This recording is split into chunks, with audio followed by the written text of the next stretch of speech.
Penguin King says I'm here for fireballs.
This is the team game. I know you guys like running off and doing your own things, but this is a team game.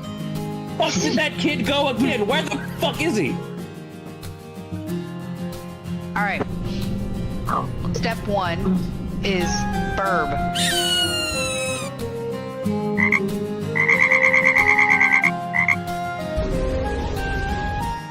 How about some magic missile? Fuck me? I do. Well, I know Elvish.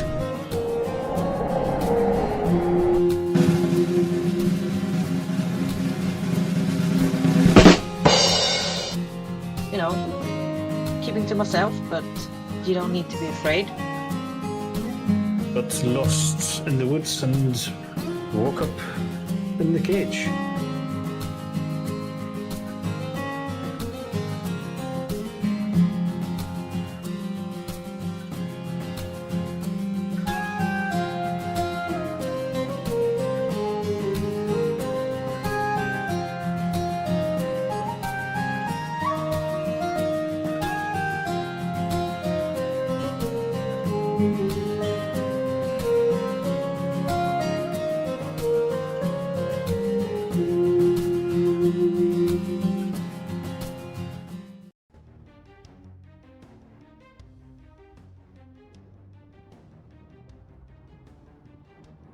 Yo-yo, it's basically planting the seed of mistrust. That's what that is. So it is technically yes, and it might be a no. So hello everybody, how are we doing tonight? I hope your Saturdays are going well. We're continuing Murkwatch, session 20, the Garden of the Sown. Oh, let's join. Let's see how players work. I already don't trust you though. Exactly. That's the benefit of it. Now, before we say hello to our players here, let me just quickly say that we are going to be just going straight into combat from last time's session. So let's say hello to everybody real quick. And also let me just turn this down a little bit because damn, the game volume is very loud today. Hopefully that's not too loud. Here we go. Hello everybody, how are we doing? Hello. So, here we have today with us, we got Muffin, we got Marcy, we got Gemma, we got Panda, and of course, Mr. Hobo, thank you again for the 5 gifty shubs. Appreciate that. You're welcome. And of course, the we might have a bean later. We'll see. She's unfortunately drawn to birthday shenanigans, so we'll let her off with that. All right. So let's see. Where are we? Last time, our adventurers took down Ruby's parents' murderer. Having decided that it was more important to save her friends than to deliver the killing blow herself, Ruby's entire journey to this continent was to find somewhere safe and thriving for her people. To flourish, but then deep down she realized that what was more important in that moment was to bring to fight and help her friends that she had met along this way. Considering what the death of this man meant to her, however, would have probably been a bit more sweet to have her bring that axe down into the into the neck of this man. Nenith, almost overwhelmed by the amount of corrupted growing magic surrounding him, the place seems to have almost an ill effect on Peneneth. It's supposed to be a place that's home and a safe haven for the people, but now it is a mass grave, and each body is being taken and used as parts.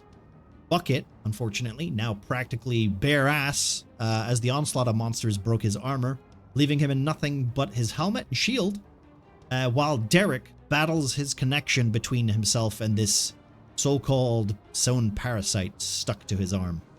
And as it hungers for strength and tries to take over the man's will, Marcy, Shay, having to come to terms with the amount of death and the loss of so many hawks and civilians surrounding her only, surrounding her only, what the heck? Wait a minute, I missed a line. You made a typo. I made a typo. I made a typo in my speech, damn it. Civilians surrounding her only, knowing basically Shay feeling distraught over the fact that she has, I want to say, how many pieces of paper that you carry with you right now? And it is a massive stack. And that's only a fragment of the people that Shay has found. Ramis himself finding himself questioning why Tyr would bring him to this place and what his purpose is, and why he was the fact that so much life has been lost, while their commander Pandad was buried alive in the rocks behind them, doing his best to claw himself free from his companions. And I am also here. Wait a minute. Wait, I didn't forget about you. You're literally the last guy. While Nox... I'm just expecting the line to say Nox is also there. While Nox could only keep drawing his thoughts back to the story, and just what his patron was going to ask of him next.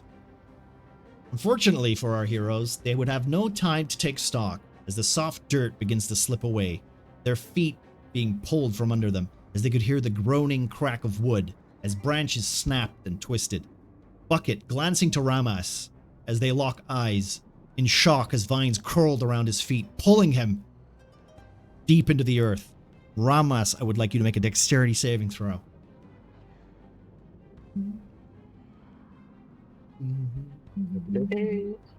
First roll of the night. Love all my new assets. Thank you. Hope you're doing well, Dolly. Not to be rude and ignore everybody. 27. 27. Okay. You feel the earth around you and Bucket as you stand next to each other, having just finished. There's a dice in my face. Having just taken down the figure and essentially made his face explode. His body then not dissolves, but is pulled under the earth as mud and muck and dirt and debris just fills your toes. You can feel your shoes almost filling up with dirt. Quickly, however, with your high roll, you jump backwards slightly, still feeling the ground soft, but you stare forward as Bucket is just pulled underneath. As you see him bare ass being pulled towards the giant creaking tree that is slightly to the northeast. So you just basically see Bucket going pulled under the earth and just dragged along with the corpse of the man. And we're gonna continue from everyone's initiative from last week. So let's let me just quickly check something.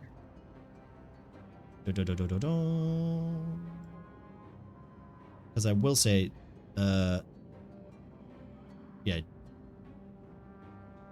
yeah, okay. So, we're gonna go with the first turn, which you guys are gonna be familiar with. The large, creaking Sown hive that seems to be afford you. You notice that tendrils, yet again, seem to be crawling around its roots, around its legs, or what could be called legs. And in that moment, let me just close this so it's not in the way.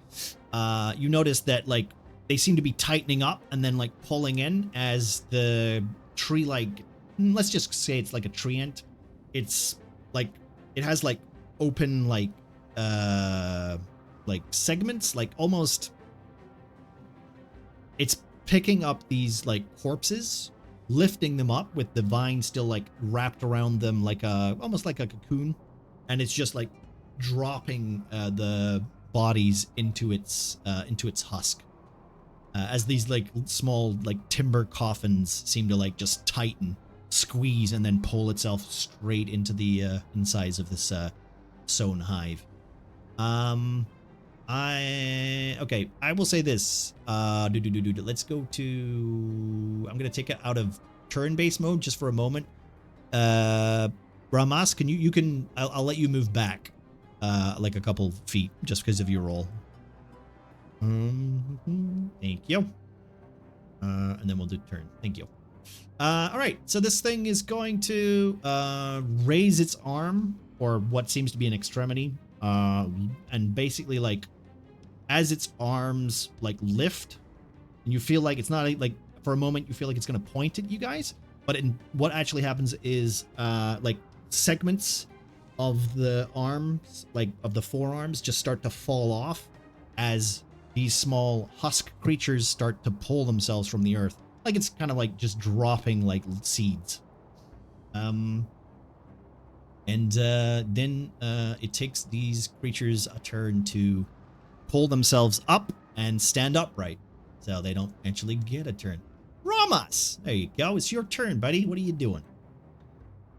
Okay.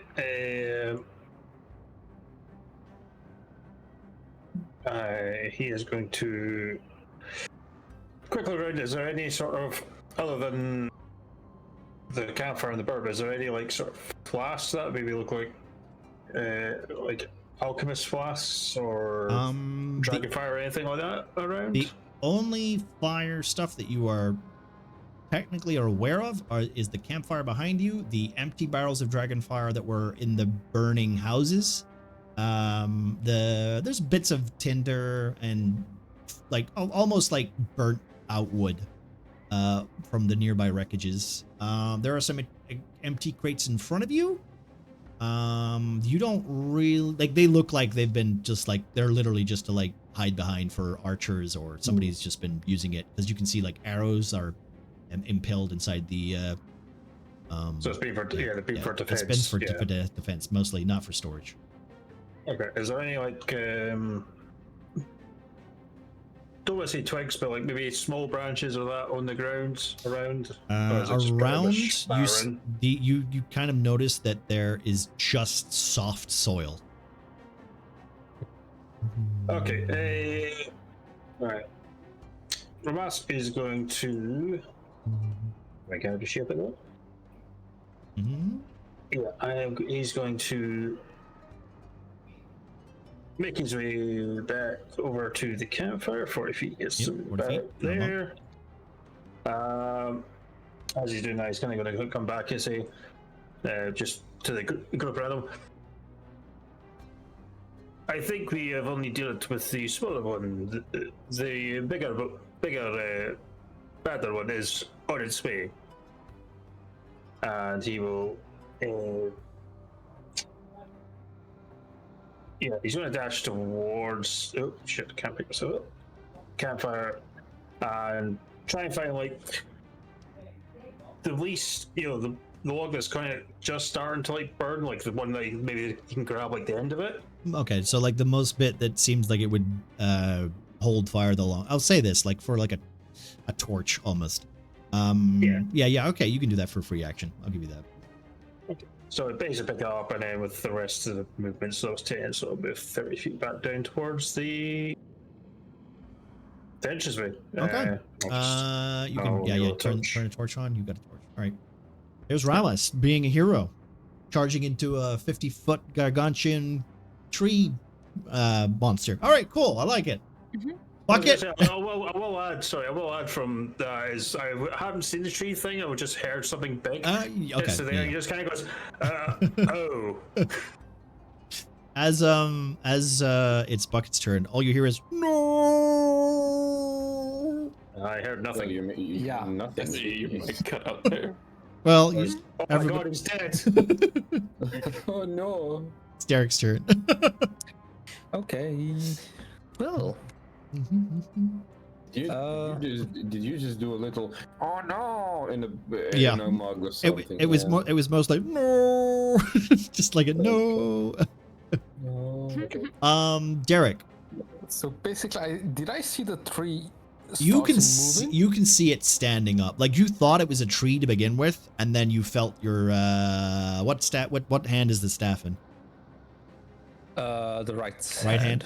You felt that staff tighten around your wrist, going, yeah, we should, you get the feeling of that's that thing. Yeah, that. Do you think it's more power? You think it's more power? It tightens on your wrist. That's enough. I will just wait until I will react if anything comes out from this exit here. Okay. If anything tries to come out, I will. And it looks hostile. I will shoot it with a firebolt. Okay.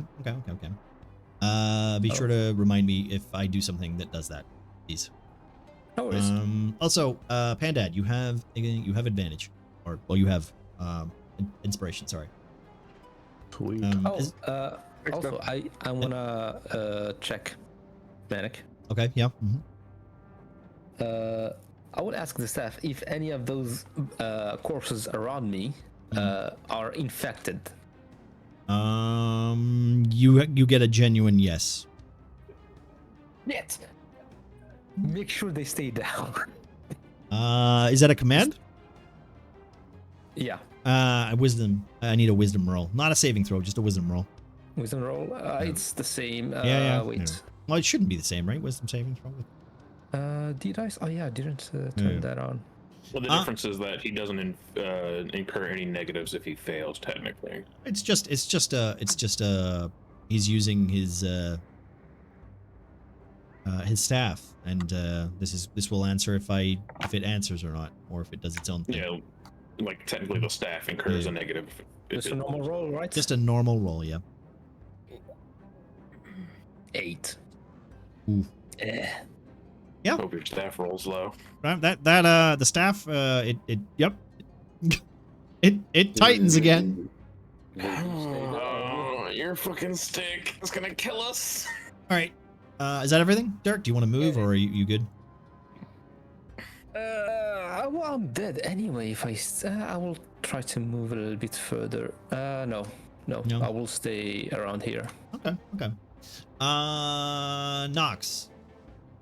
Yes, hello, it is I, the funny guy. The funny man. First and foremost, yeah, I'm gonna move here with my 30 feet of movement. Okay, there we go.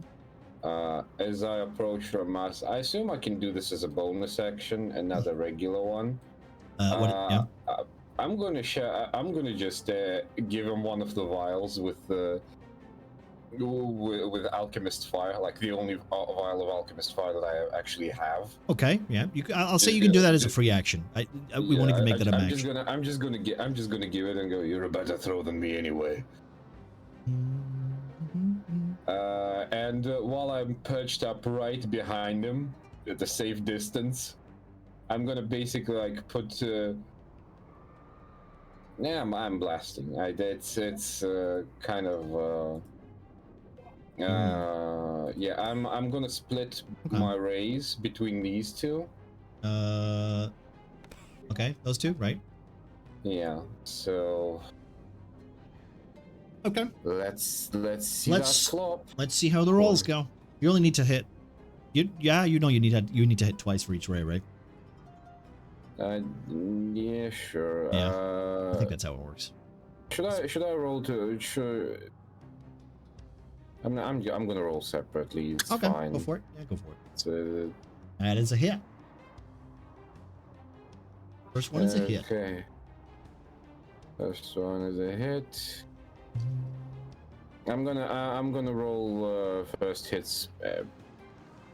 First, I'm gonna roll if I hit them or not. Then I'm gonna roll damage. The second one is. Wait, is that a 10? That's a hit. That is a 10. That's a 10. Oh, nice. Geez. I probably shouldn't separate the beams anyway, but that's a good way for me to do stuff. Okay. It's clearing the cannon fodder. This is the damage for the first one. Okay, it's 8. No, that's 14. Is it 14? I do no, not 14, 12. I do 12, okay, sorry. 1d8 plus 4. Sorry, I needed to scroll down on the dice. Alright, that's 12. And the other one is 9. Yes. Okay, as these two creatures like pull up, almost ready to take form and start moving forward, two blasts of energies shoot from the palm of Nox and seems to knock down these two creatures. I just put my hands on Ramas's shoulders from behind, just stand still. I need you to aim. Have you seen me shoot? Have you seen me shoot before? I missed. All right, that's your turn, Nox? I can't do anything else. So yeah. Okay. Ruby, you have just seen your parents' murderer essentially killed in the most weirdest, hardcore way, by a bald guy and a half-naked man. It's your turn. What are you doing? What's Ruby doing? Do I know the big guys there? I mean, if you turn around, yeah. You've basically heard the same thing that everyone else has heard.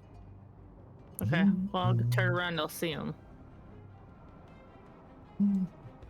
I guess I can go over there and hold ground with them, I guess. Okay, go for it. That's not what I wanted to do. I wanted to turn. Turn! Damn it. Okay. Yeah, that's my turn. Okay, so you have you run over to protect your friends once more. Yep. You now see you see in front of you the onslaught of weird Sown-like creatures that you have yet again come across before. These husks that seem to used to be people, now literally lifeless, their eyes technically like twisted vines, as if like the very parasite inside them has grown to maturity and absorbed all the nutrients from their bodies. Are you doing anything else? No, I'll just hold the ground. And if they come past the gate thingy, I'll. Okay. charge them again. All right. So it is Penny's turn now, since she's technically not here. You guys notice as Penny stares up at this large tree creature, the Peneneth seems like distraught once more, having a closer connection to nature than all the rest of you. There's a moment where he looks as if he's about to join the fight, and then in that second, the soil around him yet again gives way. The softness of it just collapses as if a tunnel was dug right underneath him, and he drops straight into the earth and just gets pulled as you see a rupture of dirt heading towards the hive. Joink. And we'll put them over there for now. And it's Shay's turn. You see this, Shay. Seeing poor Penny slurped into the bowels of the earth, Shay, with concern, is immediately going to rush her way this direction, making sure to go around the hole. Okay, there's no hole. There's no hole. Okay, so it's sorry, literally like whatever you described. Yeah, Okay, the soil literally is like just pulled underneath and then replaced immediately with this very soft soil. Okay. Also, you technically have spiritual. Still follows. Yes, you still have spiritual guardians on. Yes. And you also have your weapon thingy. So. Yeah, the weapon thing. I'm going to use my bonus action to move that 20 feet because it can only move 20 feet. And the sphere is still centered on me. What's the range again? 15 feet. 15 feet. All right, there you go. Good. Boom. Oh wait, that's not you. That's. Yeah, no, it's more centered on the weapon itself. But... It is. Problem is that depth perception in Tailspire is awful.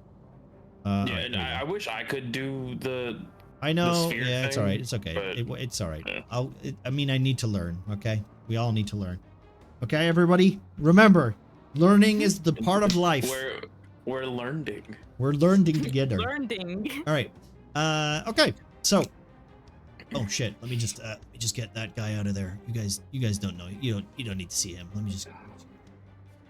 Yeah, that's just Bob from accounting. That's Bob from accounting. You don't need him. Bob from accounting. Yeah. All right. Bob. So what's Shay doing?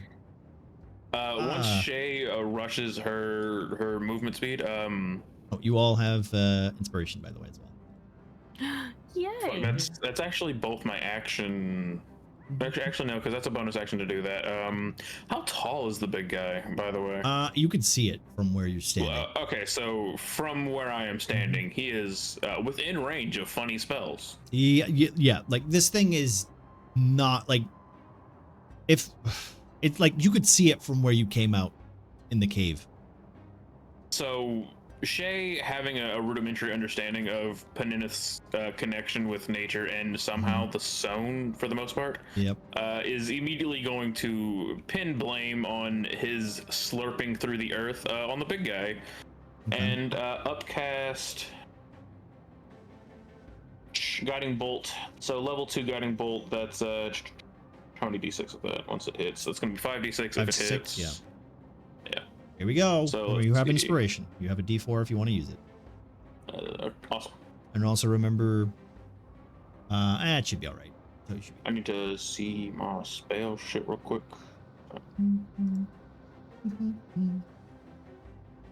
Panda, it'll be your turn in a minute. Let's just say for, it is a +6. Let's just say for like brevity. Yeah. What is the That is an 11, correct? No. It is an 11. However, what am I rolling for? Is it a D6 or D4 for Oh, for inspiration, it is a D4. Yes, it's a D4. Yeah, inspiration is now a D4. You can add. Inspiration can be used to hit, saving throw, or damage. Those are the three things you can use it for. I don't quite think an 11's going to hit, so we're going to go ahead and roll a D4 on top of there, and that is. I could have told you it was going to hit. Oh, was it? Yeah. Whatever. I already rolled it. I'll use it for damage. Okay, cool. That's fair. So 11 hits. So that's 3 plus 5d6. Okay, let's see it. That is 24 damage of fuck you radiant damage. Radiant damage of 20. Sorry, say again. Sorry, 20. 24 radiant damage. I don't know if he counts as an undead or anything. He does not. There you go. There is no other effect. Okay. Okay. As Shay blasts one of many guiding bolts and hits the target, it glows and lights up its whole body almost. Wow, I love how the torch does nothing. He's just too big for the torch. He's just too big for the torch. All right. So as the creature like lights up, its skin almost seems kind of less like bark and more like flesh. Ew. Think of it like kind of like frog skin almost. Yeah, so he looks slimy. He's very slimy up close. Slimy but satisfying. So the next attack on that is advantage. Be sure to remember that if you're going to attack it or use it or whatever. Pandad! Alright, so I'm basically just showing up behind the tents, right? You've literally been, like, last turn was literally you hearing the creak, hearing the snap, hearing the loud echoing moan, and the ground shaking as you ran towards your party, figuring that they were probably on the other end of this nightmare. Got it. I mean, I don't think I have much to do because it's going to be all far away stuff, right? Because there's it might be everybody's downed right near me, so gonna kind of try to run up to the team, kind of catch up and see kind of what's ahead of us here. Sure. You know what? I'll let you guys have a moment, like, because literally, like, Pandad doing a full-on dash is kind of like something you guys would notice that he's clearly not trying to be, quiet. So if you guys want to have like a little moment of, oh, it's you. Bye, Dad. You got out all right? Yeah. A little rough over there. Lieutenant! Bruised up? What the hell is going on here? The ground swallowed Bucket and Panetta. What? Where? The ground!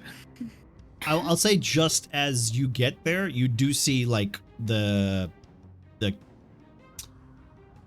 ruptured dirt. Like, when you take like a hoe or like a spade and you just drag it through dirt and it leaves like two lines that are clearly something's been moving through there. Like the Tremors movie, like that. Tremors. You just see that heading towards the thing.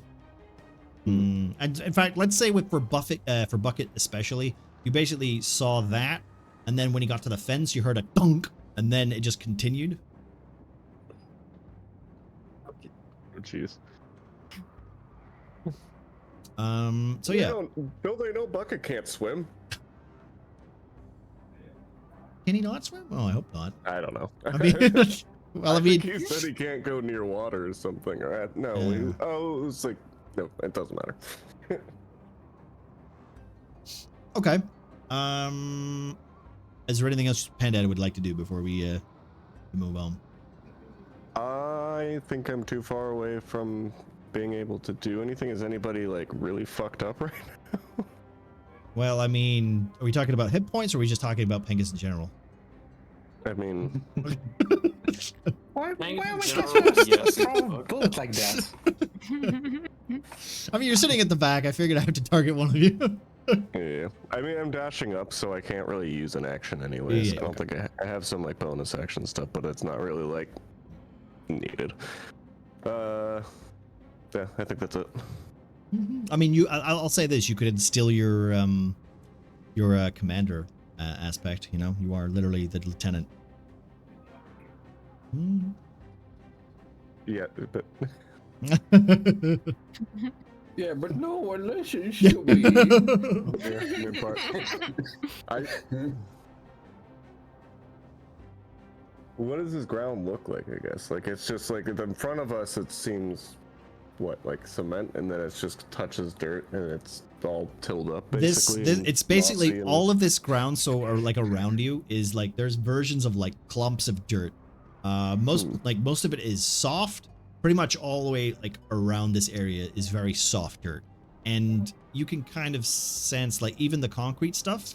It's probably very soft, just from the way the earth shakes, and the way like you can feel things move. That are vaguely bigger than people your size. Like if that creature moves, you can see where the soil will basically move, right? So just think of it like when you see like rocks falling down a hill. Just imagine that, but like on a very very minuscule scale. You basically get the idea that this whole ground is very like easily disturbed. Yeah. I mean, I'm definitely gonna suggest staying off of that fucking dirt. Staying back a little bit more. But did I see how the Sown are being made? Like, did I see them as they like came out of the branches when they dropped or whatever? I'll say that like you. Maybe okay. Give me a perception check, just because you were running the whole time, and I did say you could see, but like it was like there is still fog. Like you can see like the green mist that is surrounding the earth. Like there's literally, think of it as like there's the dirt, and then there's like a green mist, but it's like since you killed the guy, it seems to have like lessened a little bit. Yeah, you don't see shit, Panda. You don't see shit. Yeah. Not helpful in this situation whatsoever, I think. Yeah, let's try to stay off that dirt. I don't know, try to this thing from afar, but we're gonna have to try to figure out how to get to Penny and Bucket, but I don't think we should jump in there and all get grabbed and taken under. Yep. All right. Okay. Close that. Not real quick, because that my computer overall. As you guys are now. Wait a minute. Wait a minute. Wait a minute. Let me just do this real quick. Good stuff. Guess we're waiting a couple of minutes. All right, we're back. No, I also well, that depends. That depends. That depends on how like the bravado of Derek was. Is he hiding behind the tent, or or is he standing there going, "Oh no, no." To be fair, he is standing on guard, and he did have a firebolt ready, so you probably would have seen him. Okay. I mean, I know he's probably safer back there. Is it before or after he tried to Wingardium Leviosa a bunch of corpses around him?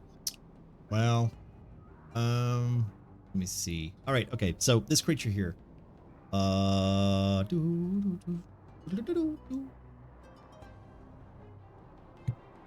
come on! Not telling me it's going to come all the way here.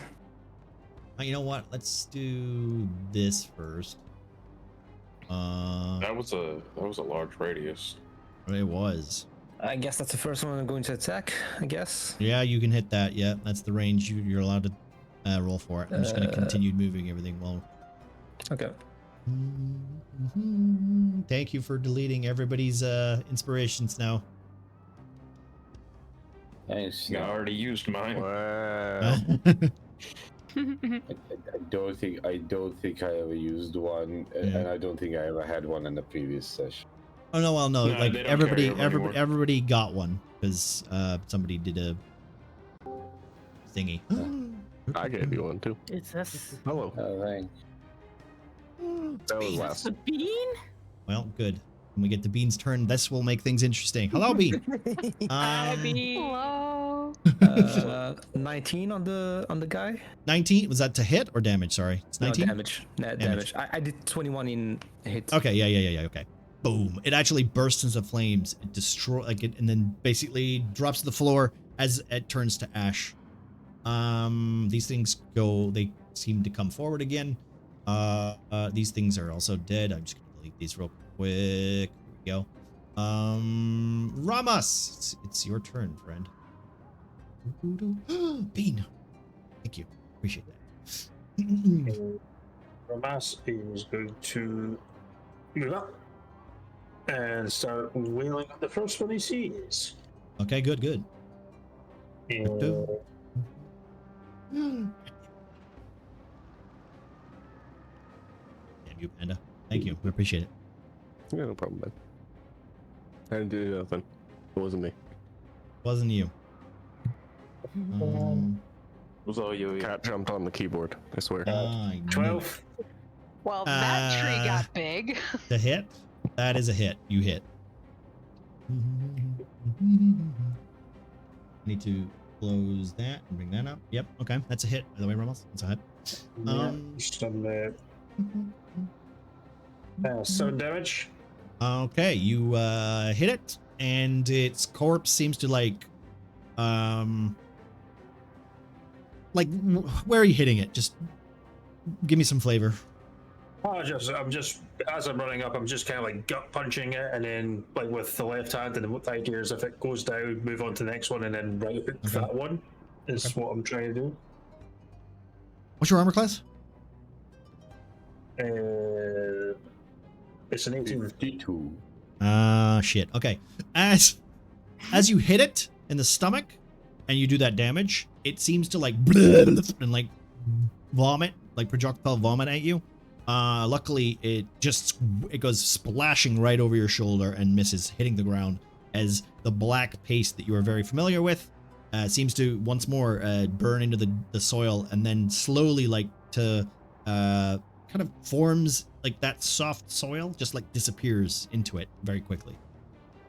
Okay.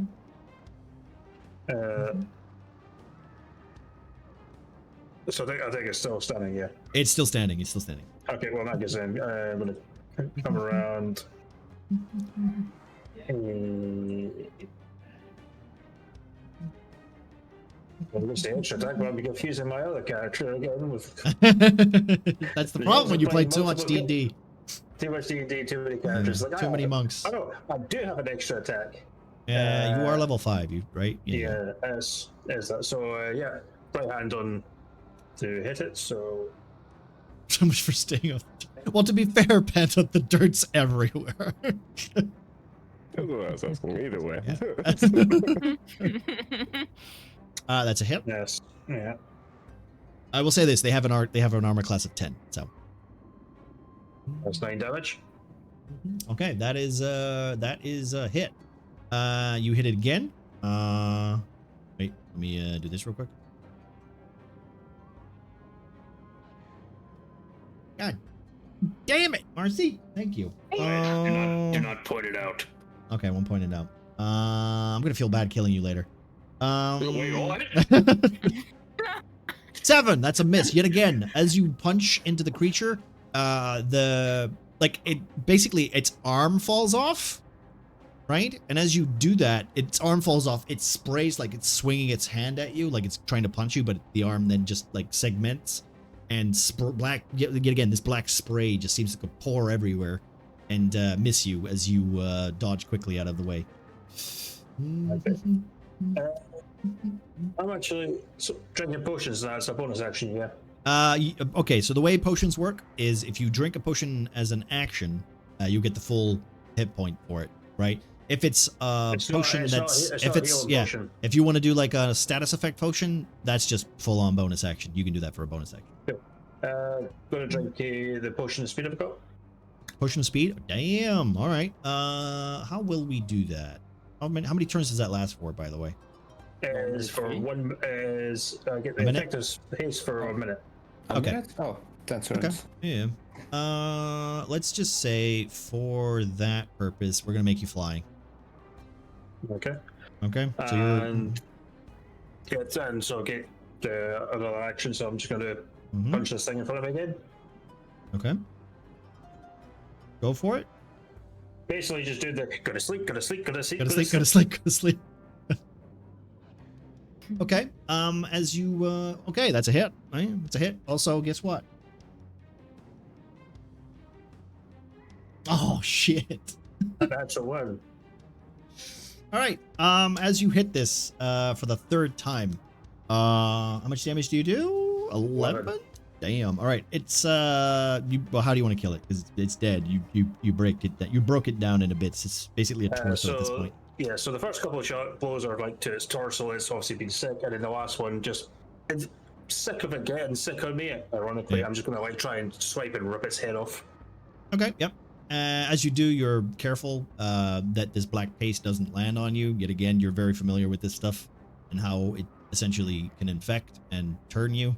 But with your skillful dexterity, you rip its fucking head off and it drops to the ground. I'll move the 5 feet up, and the sword on the right, on the master's right, he's going to use the extra attack on that one. Okay. That's a natural 20. Fuck. Okay. I'll say this with that. With a natural 20, he doesn't get the reaction. Okay. So that's double 12 damage. Yeah, 12. So Okay. one. All right. That one also. How do you want to kill that one? Because that one's dead too. Just basically come up and just sort of uppercut his head to like see knock his head back. knock his head off. Okay. Right. Almost gone. And give the party manic potions. You all have inspiration. So. That'll be his turn because I've used movement bonus action and that. Yeah, so that's Ramas's turn. Okay, Derek. You've just seen a monk go full ballistic. monk. Yeah. Remember, never go full monk. Never go full monk. He's doing the funny Liu Kang bicycle kick into the crowd of zombies. The big three didn't show any sign of movement yet, right? It did not move. Well, that's worrying. I'll try to get closer. I don't know if I have a range from here. Well, yeah, that's close enough. Wait. Can I shoot one of those undeads next to Ramas, or do I have will say, I'll say you can, just because he's bobbing so fucking quickly that you're like, yeah, I could probably not hit him. No, I can or probably can.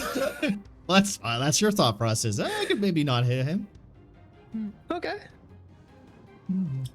10. I mean, you hit one. But it's this close. Like. Okay. Ramas just gives a quick head turn back, like, how dare you? So it's hit? Yeah, it's a hit. That's a hit. 10 is a hit. 10. Holy shit. Yeah, you were lucky there. Fucking 6. 6. Yeah. As you hit it, there's a firebolt again. Yes. Yeah, firebolt. Yes. So a firebolt comes flying, just passes right past the monk's head, knocking the arm off. Blood, black goo spilling from the arm wound that literally was just knocked off. Anything else that Mr. Derek would like to do? Just try to pay attention to any kind of twitches to with the staff if anything happens or notices anything. Give me a wisdom roll. You know I'm bad at these. I know, but give me one. Do better. All right. Wow. Wow, Derek. you're really bad at those. What the fuck, dude? Derek. You have a vial as well if you don't want it to be, you know. I'll say this. Panda. No, just Panda. No, maybe, you know what? Panda and Ramas, because you technically said you turned around to have a look at him. So, perception check, just for the two of you who are paying attention. Perception? Yep, perception check for the both of you. 18. 18 and 14. Okay, you both notice that as soon as Derek has fired his firebolt, he almost like takes his hand, from the staff and just collapses. I'm gonna send a message to. You know what? No, I'm not gonna send a message. I'm gonna say this out loud. Derek. Yes. You hear the thought process basically that you share with this parasite. And then it whispers into your ear. For the first time, it has a voice, and it says, "I have an idea. Sleep." And that's the end of your turn. Nox! I don't like where this is going. Derek, I don't want to drown you again, buddy. Please don't force my hand. Can I? Yep. Let's. I take it. I have no perception of what's going on behind me. At the moment, no. You're more focused on the threat in front of you, unless, of course, you turn around and you want to do that. But I'll say like meta-wise, you're focusing on the creatures that are that's the thing. And the funny bicycle kicking man. Funny bicycle kicking man. There's nothing else I can do. I'm just gonna roll to put both beams into the. Both beams? Okay. Yep. Same again. Into a single target. Into a single one. Okay. I will say that you can aim for the big one if you want to. That's the one I'm aiming for. Okay. Cool. So I just need to. 2d20s. 2d20s for each yep. roll, right? For each roll, yeah, please. Okay. Also, I realized I'm mildly fucked up, but it didn't matter anyway. Because my spell attack bonus kind of expanded. All right. Because of the couple of things. Well, because of the level 5 and this my staff now that I carry. Oh yeah, good point. Good point. Yeah, you have to. You have to remember that. Yeah, I'm keeping that in mind. Okay. My large rod. So while waving my large rod. Oh shit. Let's see what I got. Okay, so that's a hit and a miss. That's a hit and a miss. That is the story of my fucking life. It's a hit or miss. Description of every single. Also, my description from every single woman that I've dated before. Wow. Damn. Yeah. Well, I mean, she's got a high initiative. What do you expect? I mean, I'm bad at domestic abuse as well. Don't worry. Okay. Damage. Yes, of course.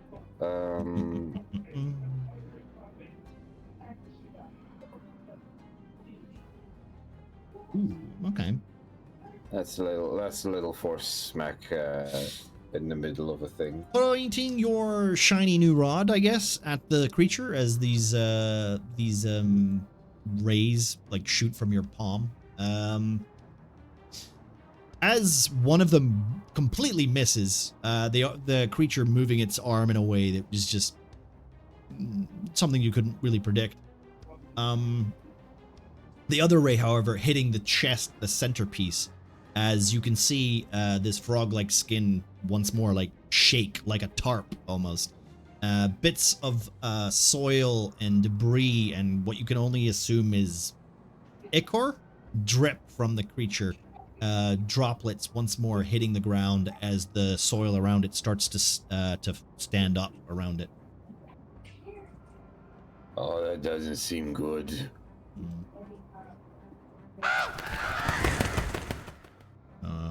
I hope we have enough fire with us.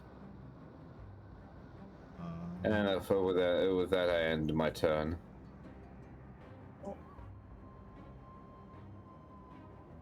Ruby, Mm-hmm. it is your turn. Okie dokie. I am going to.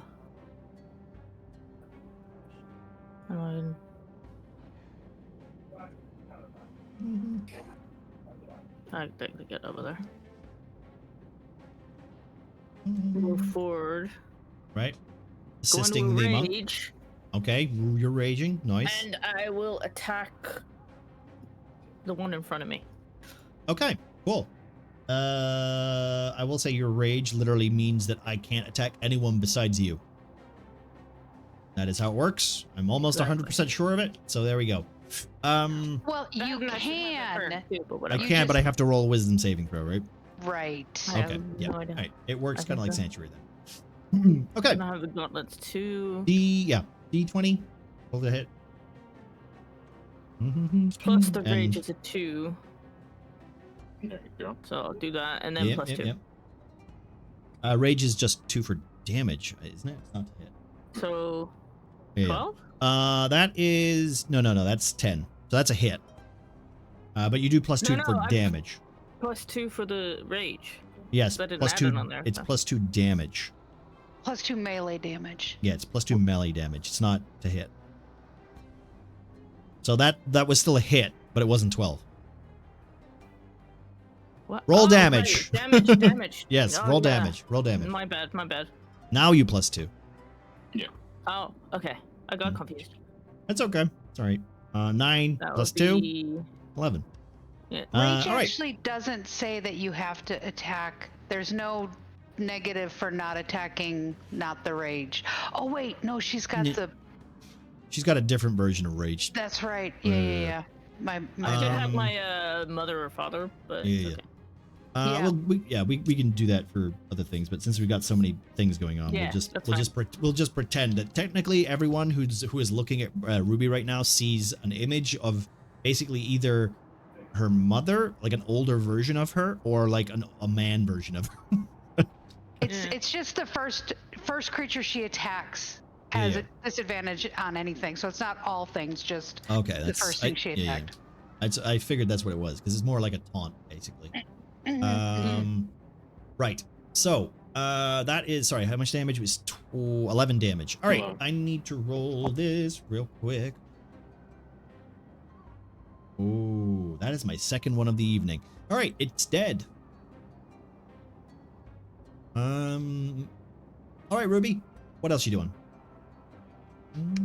I guess that's it because I can't do any more. You get an extra attack. You can attack twice. Do I? Yeah. Yeah, Oh, so far no. you can. I'll You're, attack yeah, the you're, other one. you're level No, 5. no, hold on, wait. I mean, you Yeah, I'll can. take the other one because I Okay. killed it again. Again. Yeah, go for it. So do I do the to hit again? Yeah. Yeah. To hit. Yeah. Yep. To hit, then damage. Oh. Oh shit. It still hit. And then that damage plus 2. That 7 looks like. Damn, it does. It looks like a 1. I literally had the same thing. I was So like, she throws her axe and it goes away. It kills Bucket. 12, 13, 14 damage. That's okay. You potentially kill it. What's your armor class? It's not 7, is it? Never mind. You kill it. No, it's 14. I'm rolling very low tonight. All right. You hack away the 2 as the monk catches his breath. Anything else you want to do in that moment?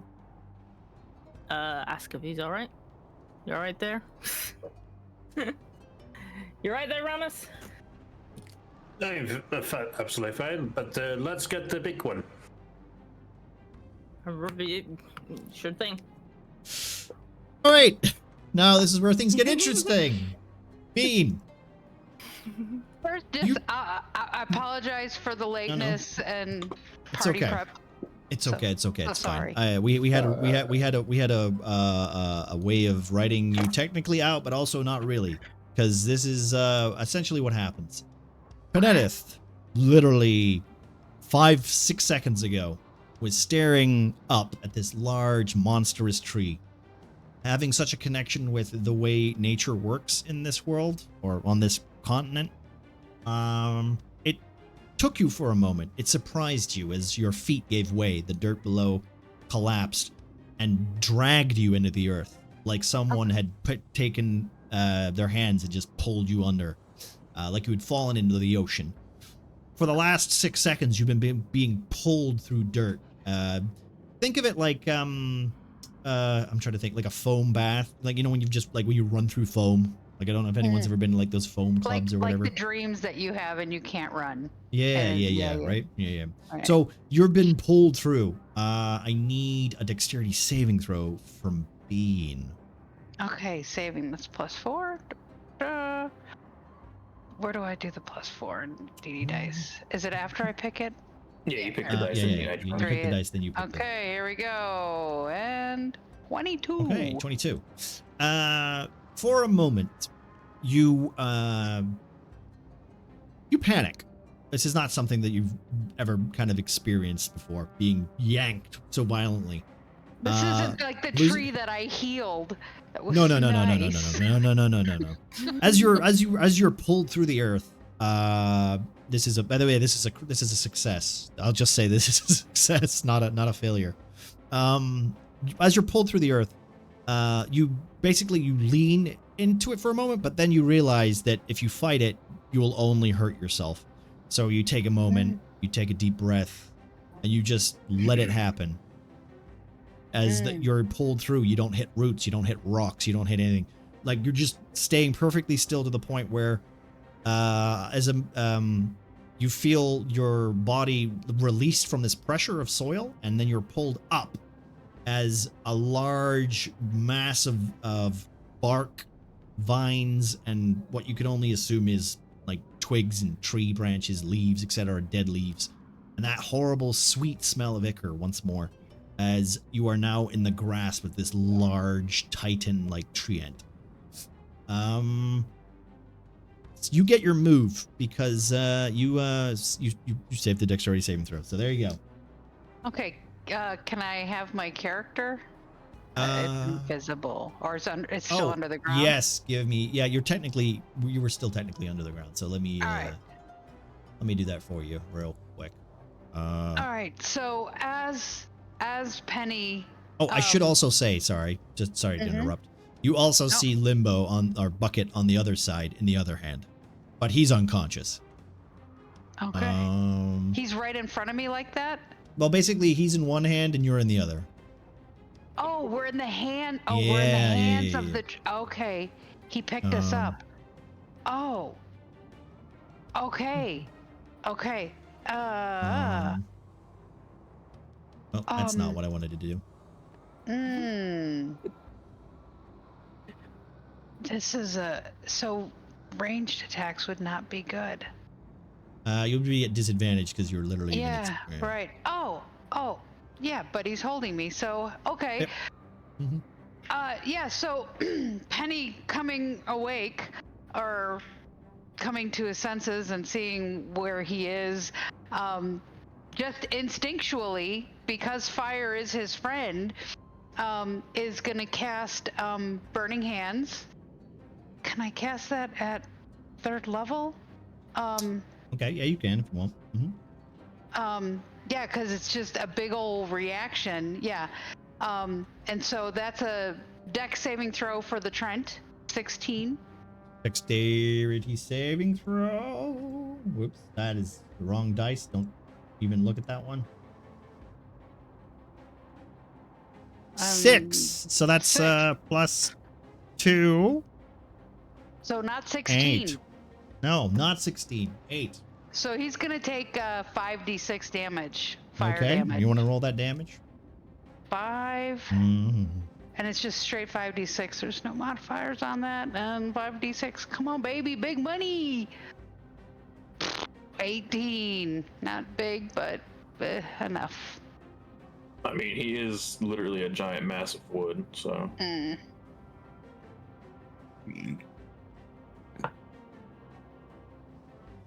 Can I? Is there anything he can do to wiggle out, or maybe the damage? I'll say this for that.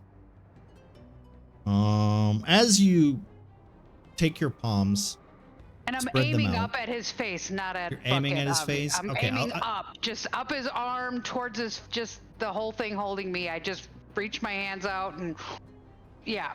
Okay, before you release the blast, can you make a perception check as well, just for Perception check. Yep. That's a +5. it's 18, Oop, yeah, that's it. What'd I get? 22. 22. Okay, just as you take your hands out and the fire starts to spread from your fingers, you notice that the face that you're aiming at doesn't seem to be doesn't seem to be looking at you. It's almost like this husk, this creature is kind of like has no senses besides the vines and the roots that are connecting it to the floor.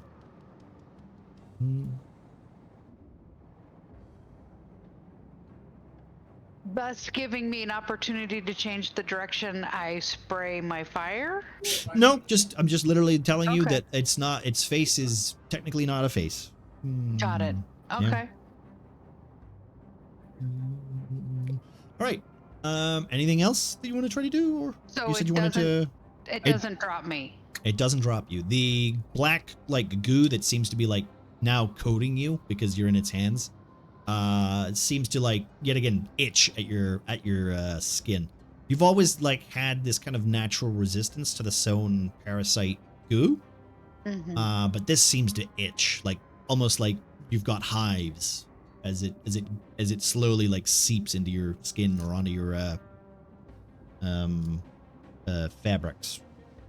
Lovely. Penny's just gonna yell, "Let me go!" And that's his turn. Okay. Shay. Shay notices. No, go ahead. No, Shay notices as the large creature that she hit. Also, technically, you would have had advantage. Somebody should have had advantage, but we didn't roll for that. See, this is why I need you guys to pay attention to that shit. Shay. All right, Shay. You see the burning hands? Boom. Heading. You can now see Penny standing there, or being wrapped in coral-like hands. Being held there. Yep, being held 20, 30 feet into the air. Alright. So Shay is actually going to dispel a magic weapon for now, because its combat usefulness is dwindling, because it can only move 20 feet at a time. Yep, okay. With her... Does dispelling something require an action? No, not really. I don't think so. Okay, well, with her bonus action, Shay is going to pull out the Wand of Bull Strength that she's been holding on to that still has a single charge left. Okay, and cast that onto Ramos. Damn. That will bump Ramos's strength up to 21. Does it have a range? Or I don't know if it's touch or not. You never gave me a range. Okay. I'll say this. That it's a magic wand, so I assumed it had a range of 30 to 60. I'll say it's got a range of 30, just for simplicity. Okay, well, I'm pretty sure he's within that range. Well, Ramus, you suddenly feel fucking strong. And afterwards, Shay is going to rush 30 feet into here. That would track her, I suppose, the funny orb. And I want to say that this guy is within 30 feet of Shay. So Shay is going to cast, where is it? Suffer on the big guy. Because on the big guy, because Shay's a cleric. She's using all the healing spells. All the spells that a cleric should have. We made jokes earlier this week, but yeah, don't play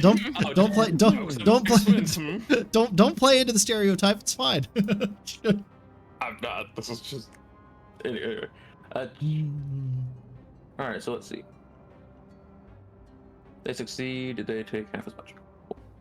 So this is just a spell in which I point at a creature, and they have to succeed a charisma saving throw. Charisma saving. Okay, well, I'll tell you right now. Charisma saving throw.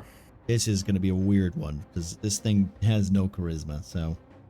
Okay, well, apparently it has to make a DC. I don't think my DC save is correct on here. What, for level 5? Yeah, for me it says 14, so we'll go off of that for now, but I'm not sure if that's correct because I thought it was higher before. It might be quite low just because of your... Oh, well, you know what? First 20 of the season. Here we go. It's good. Oh, wait, he fucking succeeded? Yeah, it's a 20. Piece of shit. Alright, that's a second level spell gone. Damn. Alright, that's cool. But he still takes half as much damage. So okay. That is... and this is, what kind of damage is this, sorry? It is 2d8 necrotic and then 2d8 psychic. Okay, cool. But I only take half of that, right? Yes, that's correct. Okay, right. Let's roll it. Let's roll it. Do you want the damages Do split up or you just want the full damage? do it split because it matters. Okay, well, gotcha. All right, we'll say that these two are your necrotic. Okay. That so is 5 damage, so round it down, I guess. I'm gonna round it up for just because it's so pathetic. Okay, fair enough. And psychic damage is that's better. 9. That's 5. We'll round it up to 5. Yeah, so that is... It's 8. So, all right. 8 Okay, cool. All right. Yeah. And since he succeeded, the other half of the spell is damage.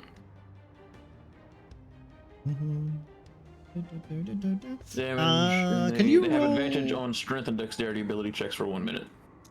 Bean, could you do me a favor? Could you roll a d4, please? Thank you. Marcy, see my strength went up to 20. 21. 21. 21. 1. Okay. The fire. Okay. Yeah. All right. Never mind. It's okay. I'll let you know when it happens. Can I use my inspiration to... What was I rolling for? You were rolling to see if the burning hands lasted longer than 1 turn. Can I use that inspiration? For a d4? No. You can add it to hit, to a saving throw, and to damage. You can't roll. You can't change. You can't change this bullshit roll that I'm pulling out my ass. Okay. Oh man, but right. those are the best rolls. Yeah. Well. All right. You good? Is that you, Shane? Yes, that is Shay's turn because that is my bonus action and action. Oh. And Dad. Commander Pandad, reporting for duty. Considering I see everybody's kind of running in, I'm not sure if I would have seen Bucket and Penny getting pulled out of the ground, considering I saw Derek try to cast a spell and then fall over. And then collapse. So, Pandad's gonna go check on Derek to see what the fuck just happened with him. Is he okay? Did he just fucking die? Perception check? Alright, God damn it. How many windows? 14. Okay. As you run over to check on Derek, you see him collapsed. His hand is not on his staff. The staff, in fact, seems to be missing completely. What? As you look at Derek, you notice that his eyes are open, but they are essentially like looking like you know how you can only see the white of his eyes? It's basically what you can see right now. And like he's in some sort of weird meditative state. That's not meditative. That's not how you meditate. No. let's say that it's a very unrelaxed version of meditation. It's more like he's having a seizure, but like a very peaceful one. Got it. That's kind of like smack Derek and be like, Derek, are you okay? What's going on? Okay. It Roll. doesn't seem like it's normal. Roll to hit. Roll to hit. Me? No. Roll to hit. Roll to hit. Is that only the beginning, like an unarmed strike? I guess? Yep. Just unarmed strike. Unarmed strike. Hey, wouldn't he have advantage because he's pro? We're gonna say no because No? we're gonna say no because he's not attacking the physical creature. He's hitting. He's trying to knock him out of him. Fucking aid, not an assassination attempt. Damn. I do a critical hit to his balls. Is Right. it just plus my strength because I don't see an? Yeah, like unarmored strike will just be your. It's just your modifier usually for your. So it'll be like +5 or something, right? You had 20. +5. 10. All right. Okay. You smack him. You chose a wrong fucking person to be here. You smack him. He doesn't seem to do anything. Got it. Well, shit. Who takes 15 damage? No damage. No damage. Do I see his staff anywhere? It's just gone. It's gone. Okay. Do you want to do a more intense perception check? I like looking specifically for his staff. I guess yeah, because he's kind of like wondering if he's maybe doing something with the staff to like. Yeah. Okay. I don't Also, know. Seeing Marcy's weapon that's just chilling there is like. Yeah. Maybe Pengu, he's doing some shit like that. Can I ask a question too? You said you have 14 hit points right now. Yes. Yeah. Okay. How much is your maximum hit points? 23. Okay. Thank you. I don't like that. Is he looking fucked up? I guess probably not so much. Well, if you want to look for the staff specifically, I will let you attempt to. Okay. Perception, I guess. Yep, just perception again. We'll say since you passed the other one, you get advantage. Okay. Second. 13. 13. Giving him after having smacked some sense into him, you got to admit it did feel a little good. But when his head tilts slightly, you notice that there seems to be bark-like impressions around his neck. One of these long tendrils that you're very familiar with because of the parasites that you've essentially noticed before, seems to have embedded itself in his neck and seems to almost be projecting into his temples, basically. So think of it like he's wearing a face mask, but it's kind of made out of dirt, but it's the inverse. Mm-hmm. Right? And it's very slight. It's very slight. Like you could barely tell the difference between his skin color and the indent, basically. Got it. So it's like what we've seen before. Is that what you're saying? It's kind of like what you've seen with the other more mature parasite connections, like with the drow creatures almost. Okay. Yep. I don't know if there's much that I can do because it's not the same as the ichor It's not the ichor. No, Okay, it's not. okay, It's okay. not. It's not the same as the ichor. The ichor just washes away. You know that much. So I'm basically thinking this is probably something he's doing a certain spell, I guess, that probably just doesn't seem normal. That could be the case. You won't know until you ask him. I don't think is he responsive. Mm. At the moment, no. At the moment, no. You can send an email. Yeah, send an email. Yeah. Pengu@afterlife.com. All right. I'm gonna hand Adson and not know what to do with this situation at the moment, and kind of leave Derek at where he is and try to, I guess, refocus on. Okay. What the fuck's going on over that way? I'm guessing that's all my actions. So. I'll say yeah. All right. So, just so we're clear, boom.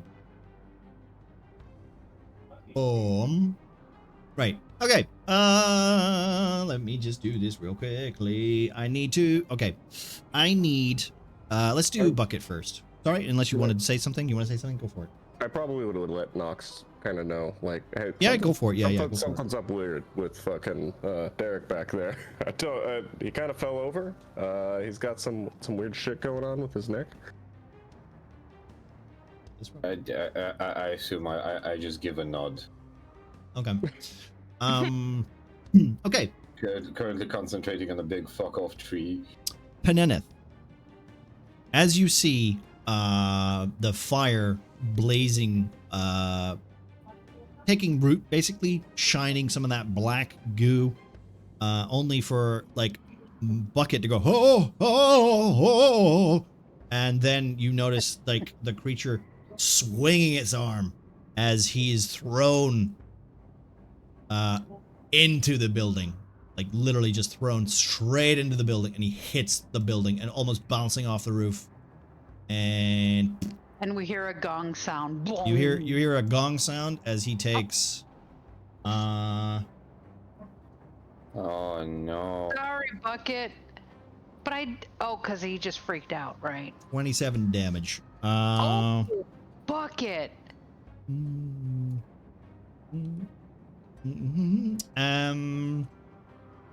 Sorry, Scrumbony. All right. Panetta. But he doesn't throw me, he just throws Bucket. No. You just saw that happen. It's now your turn. I need you to make a dexterity saving throw. Got it. That's okay, that's a +4. That's not my. Here we go. Okay. Dex +4. I get a 22. Oh my gosh! Okay, Great damn. rolls for Penny today. I need Yay. you to Yes, roll. sir.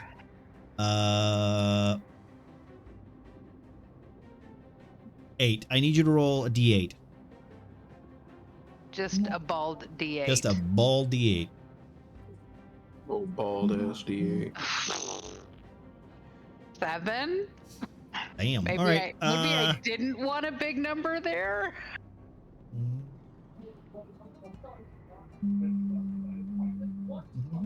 Okay.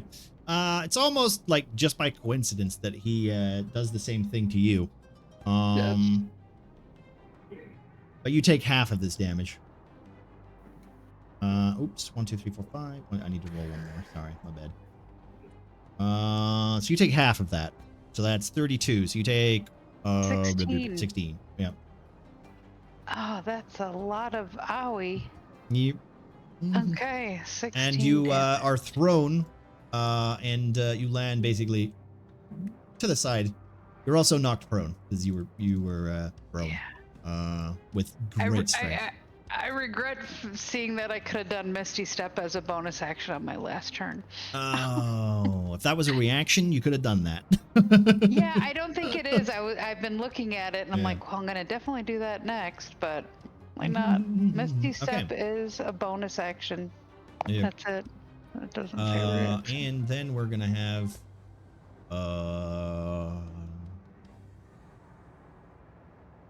gonna move, and everyone within 10 feet of the base is gonna do nothing because no one's in range of it. I feel like the base is way too big for this. So I guess if you're touching the base, then I guess that'll have to do. All right. Does he enter the funny circle? Yeah, he does. All right, that's 3d8 damage. Radiant damage? Radiant damage.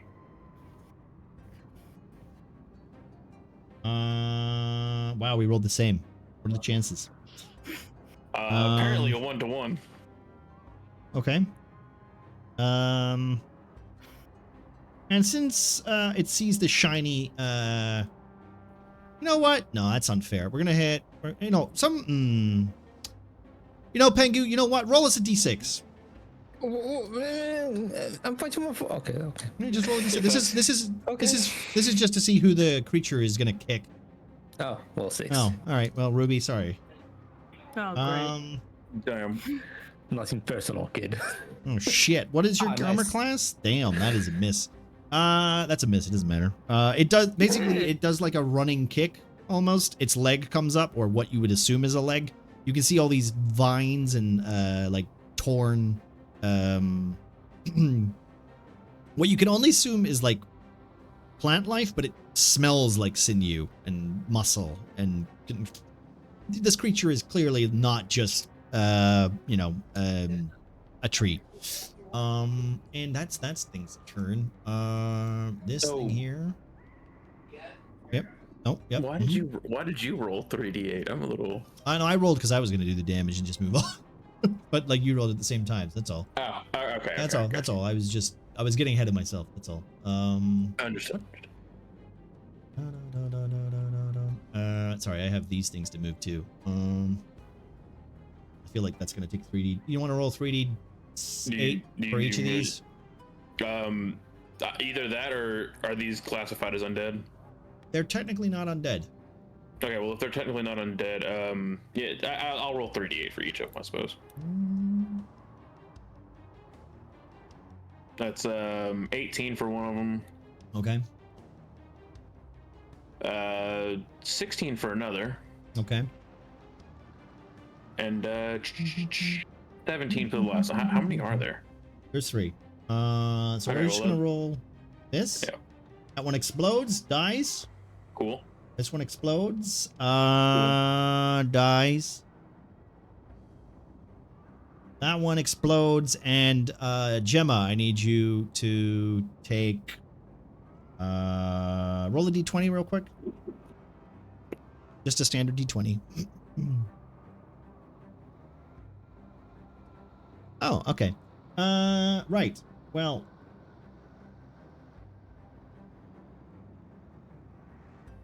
uh, 10. Okay, so you take 10 damage as one of these creatures, they come fly, they basically charge you almost. The horde seems to just get frustrated, and they don't really respond like usually these things. You know how they behave, a bit more bestial in nature. As they charge the aura and start exploding on impact, one of them catches you off guard, almost getting too close as it explodes, and black bile, this horrible sickly ooze that once more your party is very familiar with, hits you and covers your face, gets into your eyes, gets into your mouth, and does 10 points of damage. This is necrotic damage. Oh my god. Oh. Thank you, Skates, for the ride. How are you doing, friend? We're in a boss fight moment. Hope we're all good, but wait a minute. Okay. All right, did you take damage? Yep. What's your hit points at right now? 21. 21. Okay. And they're all dead. They all die. So just keep that up. Keep that aura up. That really helps me. All right. Ramas. Yep, he is going to move forward and attempt to climb up the leg of this thing. Oh, you're gonna climb up it? All right, okay, sure. You have speed, potion of speed. I'll say also like that's acrobatics. You probably get advantage on that too. Let's just say that. Make things a little bit more interesting for you. So, okie dokie. And also we can do this.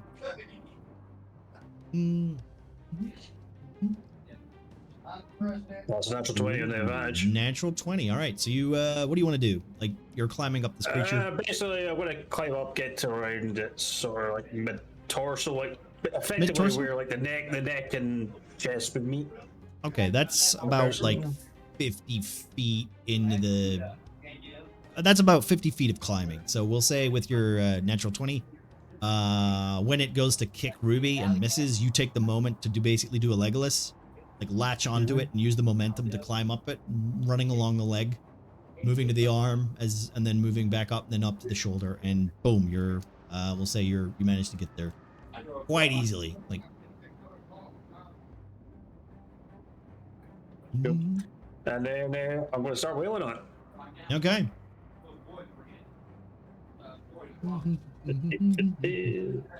We technically only have 7 players today. Do I have a advantage with Guiding Bolt still, or is that gone?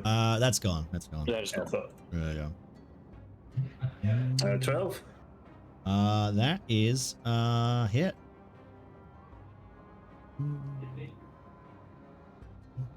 That's 10 damage.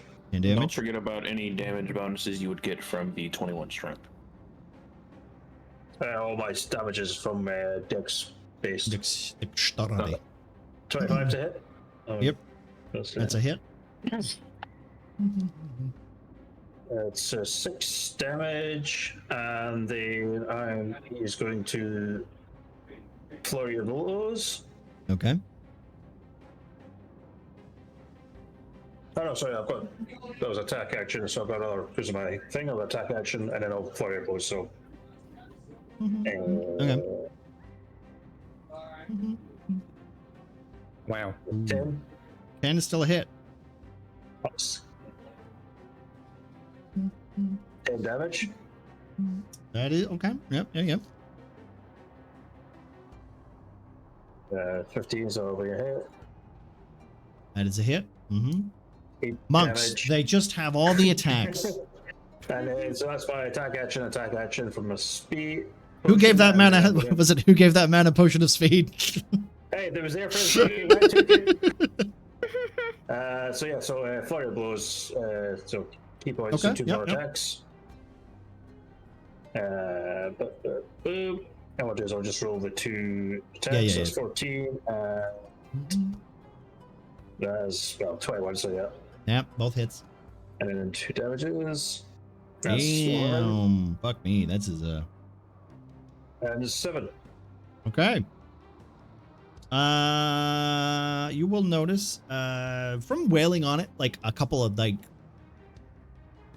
let's just say as you get to the top and you use your momentum to like kind of push yourself forward, the creature seems to like take the hits with like relative ease. Like every time you knock your fist against the surface, the black ichor seems to like puddle out. Like, you know, have you like run in the rain, that kind of thing? But every time you're like smacking into it, like bits of black goo just drip down below as more cocoons seem to open up around it, dropping from its arms and legs. And then a huge segment of the creature, its arm, falls off. I'm going to take it as a good sign. Okay. Yeah, I mean, you can. Are you sure? You guys are on the ground, you don't have to deal with it if it comes alive, so I'm fine. See? But yeah, that's Ramas's turn. That's Ramas's turn? Alright. Fuck it. He's unconscious. Derek! He's unconscious. He's unconscious. Derek. Not. Yes. You find yourself a little shocked, little not worried, because you know you've always trusted this creature that has essentially been, you know, very much on your side. You clearly know what you're, you know what you're getting into. I will say this though for a second. Oh dear, that's very loud. Wait, there we go. Let me It's so change quiet that. for so long. The music just kicked up and spooked the shit out of It me. did. There's music? There should be music on Tellspire, yes. I mean, yeah, there's now. So Oh, I have it muted. you have it muted. That's fine. That's fine. That would be why. So you find yourself, Derek, your eyes closed. You feel a warmness surrounding you. Very strange feeling that, you know, like you're being coddled back when you were a boy. Your parents giving you one of your favorite books. You know, encouraging the little boy to push his dreams and give him, you know, the love and attention that he's always wanted. I need you to roll a DC 15 or I'll let you choose. On what base? Nature, Arcana, or something. As you wake up, your eyes, they don't feel like yours. They feel like your form is slightly more like a projection. Wait. So yeah. I just don't understand. Sorry. Do I feel like in the dream right now? You almost feel like you're in a dream. Yes, but you're like the form that you have is not your own. So what form do I have? The form of a dragon or? Well, once I release this hide volume and bring all you guys over here. What?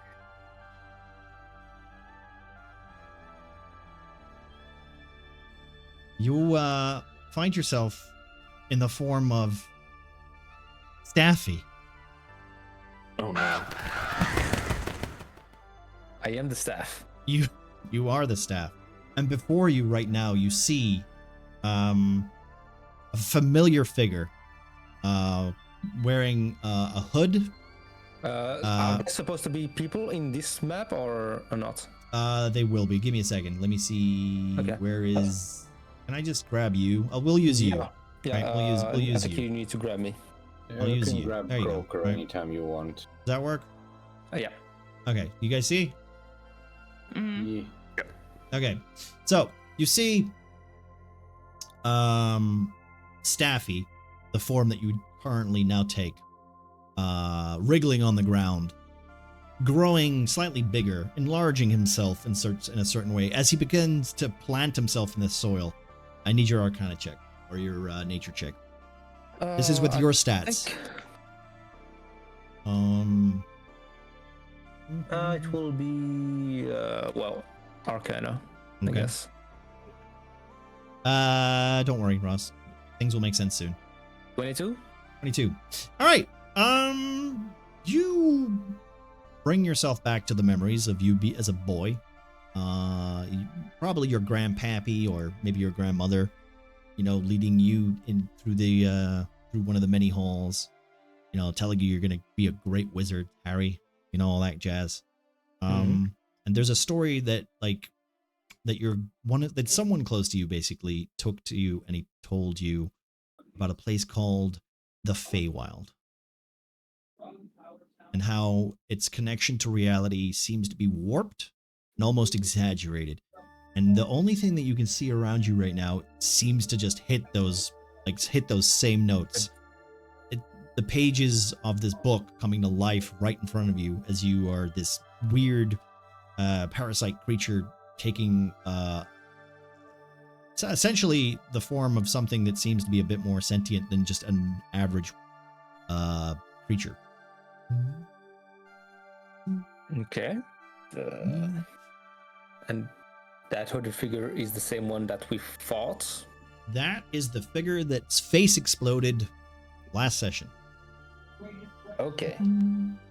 You don't even need to roll for this because his face seems to not be exploded.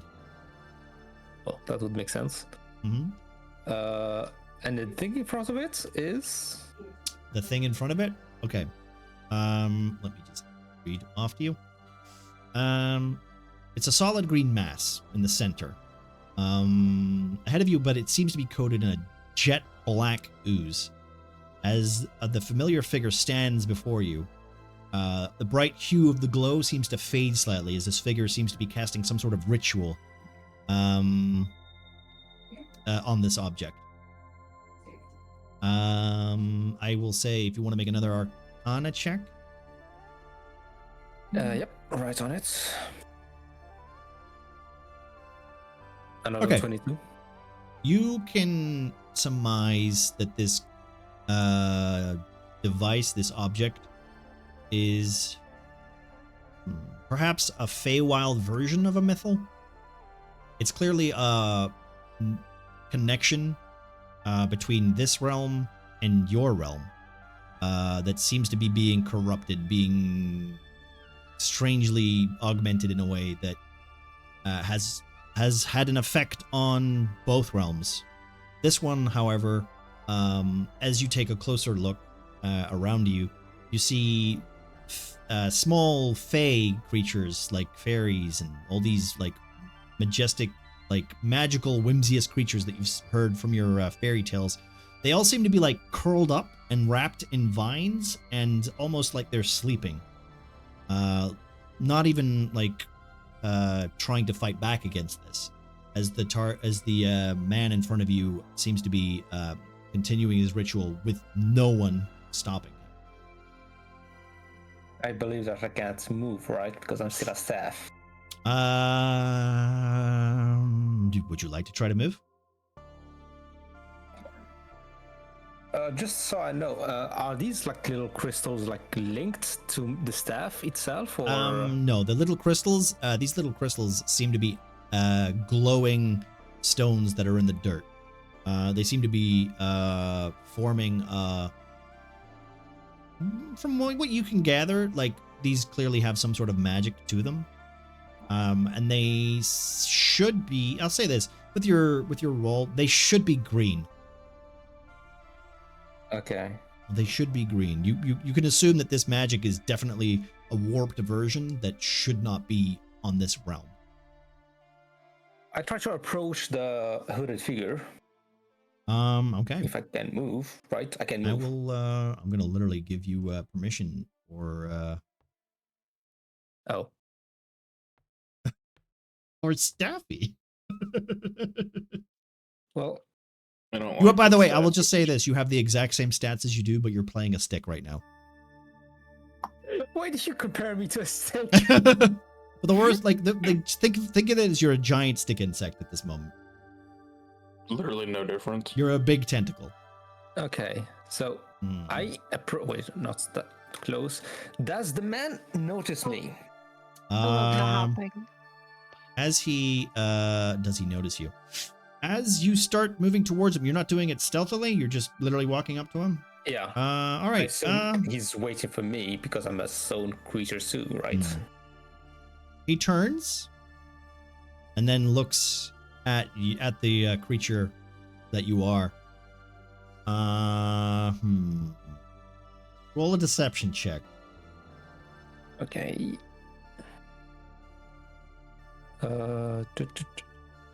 Deception check.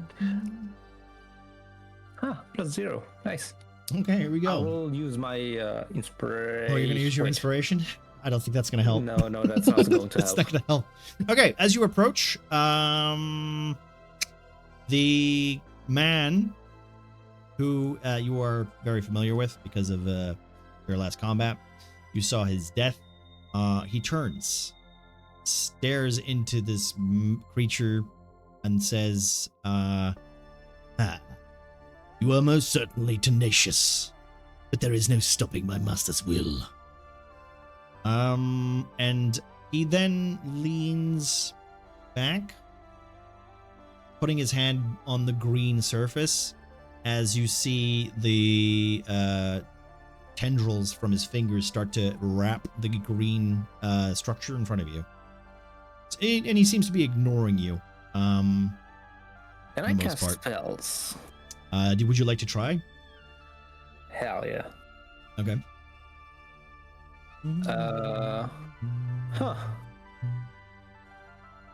Can I well, I will try to cast. Wait, do I have space that? Oh yeah, I have space for that. Okay, surely has too much HP for this. I will cast magic missile on him. You cast magic missile on him. All right. I will take like some distance. Okay. I will be. I just like the idea of you going. Just like slowly crawling away, going, all right, fine. Okay, roll your damage. Well. 3d3, 3d4 plus 3. Damn. 11. I mean, it's, I don't know if it's concentration, so 3 hits. 3 hits. Well, as you cast magic missile, an orb appears around him. Oh, you little shit! As he casts shield. Okay. I believe that would be my turn, or that is your turn. Yes. Okay. That is your turn. Nox.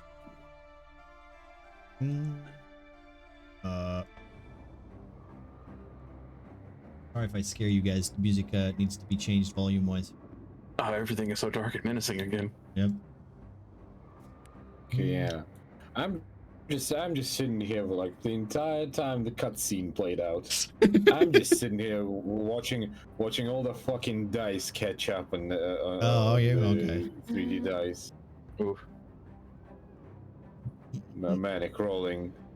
My bad. Many D8s and all that.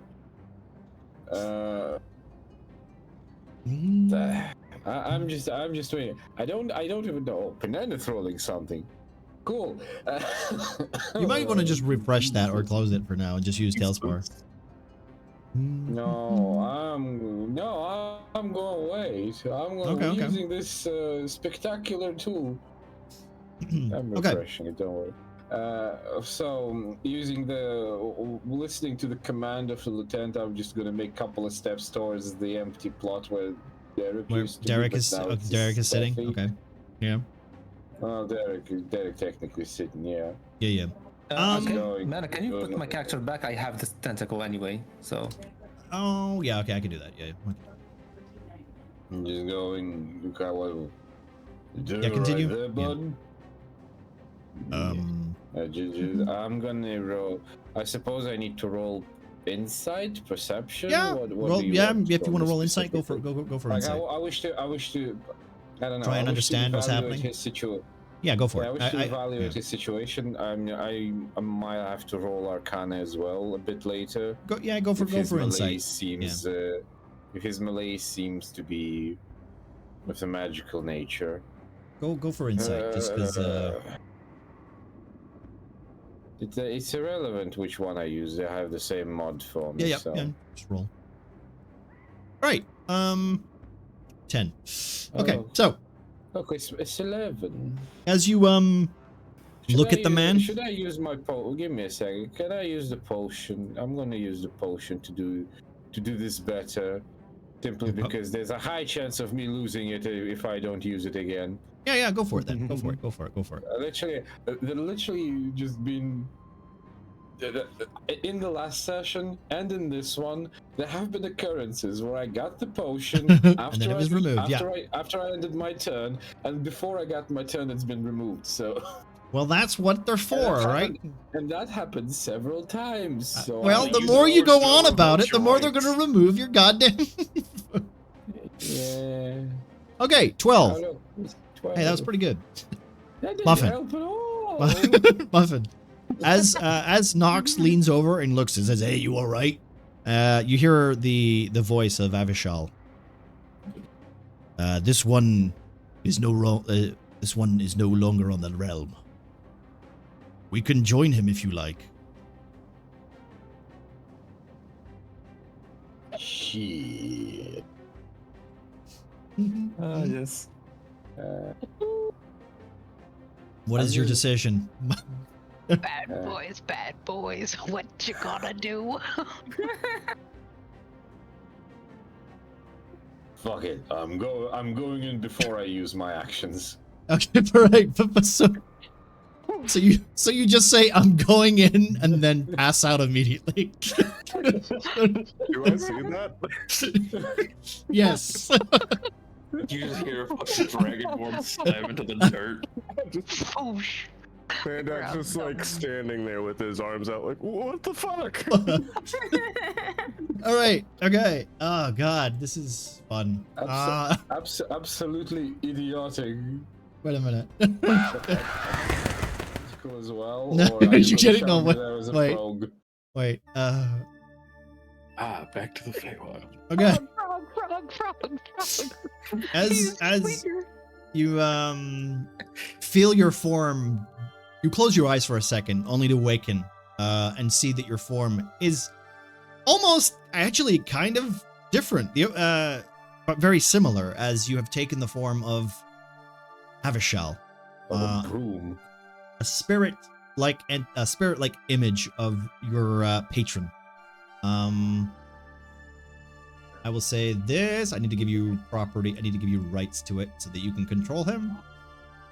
And I also need to turn the music down because it's way too loud. Where the fuck is Muffin? Oh, you called yourself something else, didn't you? Fuck me. No wonder you. No, it's Bertimer. I'm literally like, fuck, I don't know who I'm trying to give it to. Oh, give me a second. I forgot. Yeah, it's okay. It's all right. It's fine. We won't need it anymore. Cool. Also, let me just edit this real quick, because that is fucking annoying. Turn that down very much, so thank you. Right, good. Thank you. Save. Light of word. Am I there or am I? So like, you in the are period? once more. You as you close your eyes and you awaken, you are in this realm. You've not really heard of stories of the Feywild, I want to say, unless you want to make an Arcana check. I feel like there's the only thing that you're really familiar with, maybe, is I don't think Nox is a kid who got money fairy tales told to him. Well, we deal in artifacts, so I think I know things that are attached to Okay. historical tools. Yeah, give me. You know what? Yeah, like you've heard of the Feywild. You whether you think it was true or just silly stories, the moment that you awaken in this form of your patron, you can hear his voice in your ear going, well, we're here. Do you see him? Like, you do not see him. Although you did just catch what necessarily would have been a tentacle casting magic missile at the hooded figure over there. Yeah, you can say something like that. There's only one person I know who can miss with the magic missile. Hey, fuck you.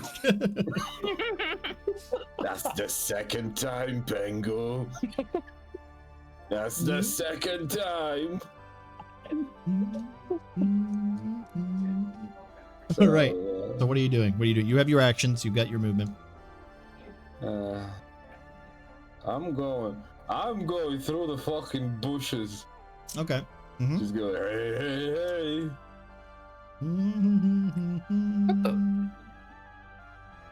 This hooded figure turns, catching you. Takes his hand off the crystal.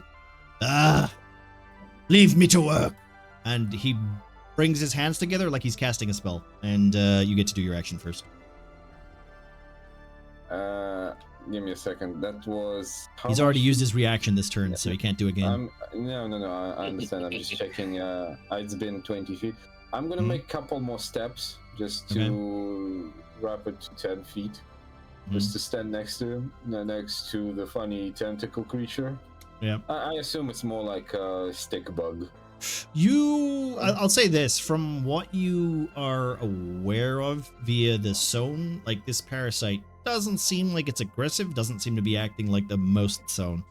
You aren't aware that it's Pengu, but you can technically use logic to assume that it is something that he might be controlling, just because of the way it is behaving. I see. So yeah, you're not sure, but like there's as he starts to do something, this is the same guy, right? This is we've met already, so I'm yeah. So I'm just gonna go. Let me give you a refresher on who you are messing with, and with I'm gonna need a Constitution save throw from him. It's dice check 11. Okay, 20. Nice. Well, I'm still doing it. Okay. So I'm just gonna use my poison breath weapon. Oh, okay. All right. Just to coat him with poison. All right. Okay. Cool.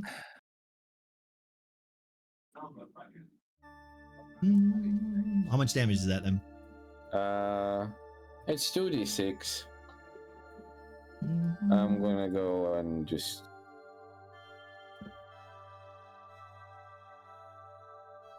Meh. 9. Okay.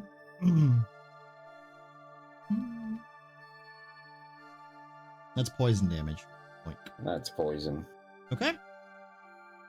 Let's have to be there. Okay. Is that it? Yeah. I'll say this. Yeah, sorry, Pengu, if you want to go ahead. No, I just was just asking if he seems to be hating that, or he doesn't seem to be phased.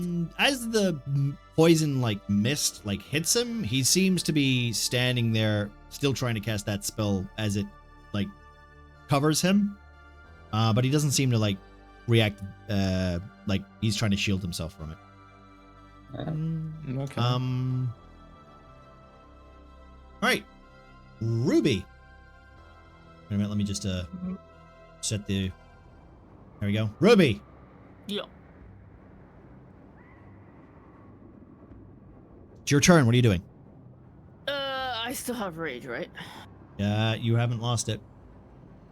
I am going to go and whack on this creature. Okay. Big ass creature thing.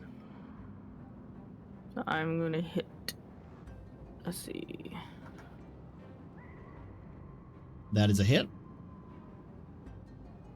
Does she have to roll for both hits? Yes, that would be nice. What?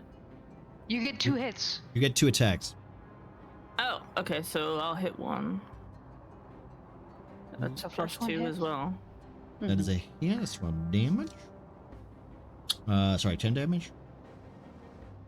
Do I have to do another hit? Yes, for more damage. Yes. Do I do to hit again or? Yes, you do to Okay, hit and to okay, for okay. every to hit is a damage. Right. Okay. That is also hit. Yeah. Go And Ruby. then hit again.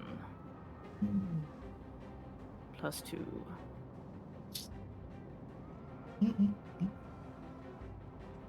Damn, that's a lot of damage. Yeah, that's a lot of damage. Damn. Yeah, bro. All right, you hack into its leg. Seeming to cut chunks out of it as bits of it break apart. More goo seems to dribble out and mix with the soil below. The worst part about it is, as the liquid touches the soil, it almost instantly dries. Okay. All right. Anything else, or are you good? I don't think I get an extra turn, so no, I'm good. Okay. Bean. Yes. You're Does And I'll Penny be- need an action to get up? It's half your movement to get up. Well, that's cool. All right, so Penny's gonna stand up. Status knocked down, and he's gonna still use his Misty Step. So, what I would like, since it looks like I can do this, is I get 30 feet. Yep. I'd like for him to just be right up on the fence. Yeah, sure. Yeah, you can do that. Cool. And then he's behind this guy. Remembering the dream story that he encountered while he was unconscious, Penny is gonna try using cold. What am I gonna do? You know, just because he's thinking about this, he's gonna cast Frostbite. It's just a cantrip. Okay. And 60 feet. It is a con saving throw. 16. Con saving throw. All right. Yes, Cool. sir. That is a miss. So that's a hit for you. Hit for me. And Frostbite does, it's not a big damage, it's 2d6 cold damage. Okay. And Penny wants to pay attention to what's happening, how it reacts versus how it reacted with the fire. Okay. Okay. So where are you hitting it specifically? Just. Well, you mentioned that I noticed things at its feet, like its connection to the ground. So he's going for the feet. Okay. As you. Like maybe that. Yeah. Go ahead. Sorry. As you hit the creature with your ice. Sorry. What's it called? Ice. Frostbite. Frostbite. Right. As you hit it with your frostbite, I will say this. It seems to behave not necessarily differently, but you can tell it's clearly going more dormant. Its movement seems to slow. The tendrils around the earth, around where its supposed feet are, seem to like just stay in the ground. Okay. Like it's So- you know. He feels like maybe that worked better than the fire. Well, it seems to do almost similar damage, almost. You Okay. notice that the fire doesn't seem to there was one thing that basically the fire doesn't seem to affect like Sown as much as it did other Sown. Right.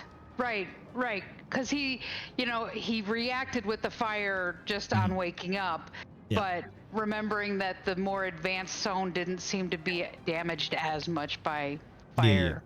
All right, groovy. Yep, and that's all. That's all. You still technically have your movement. No, he's good right where he is. Yeah, Okay. he's I'm good on top of the fence. All right, I okay. think I may regret that later, but We'll see. Okay, Shay. Be it that it is the start of Shay's turn. Well, actually, first off, I'm going to move right over here to the base of its foot. So, radius thing moves with her. Yep. Can I get 1, 2, 3? Might be 4. Just I tell you, let's just make it simple for me. Is that where you're going to end your movement? So I don't have to keep changing this. Don't worry, that's where I'm moving. That's the final spot where Shay is moving. So that's why I was mentioning it, because I'm about to have to roll a bunch of sets. Yep, I roll a bunch of dice. There we go. Alrighty. Let's see. We'll see. Okay. All right, 17. Do you want to just use this for everything in the sphere? You know what? Yeah, let's do that. That'll save us some time, and So it saves a little time, we'll and it's easier. not hurt Muffin. Exactly. So everything in this radius takes 17 So I'm gonna radiant do damage. 3 of these then. Okay, none of those are hits. So they all, the creatures inside, they explode. Blah, blah. I'm gonna put them over here, and so I don't have to so I can respawn them if I need them. But they explode. Bile and guts goes everywhere. Doesn't seem to hit anybody. Okay. Cool. Okay. And afterwards, I think Shay's going to save some of her spell slots. Okay. And she's just going to swing at it with her weapon. So that is... Actually, what is my to hit with my fucking hammer right now? I think that's +7, because the +1. Yeah, yep.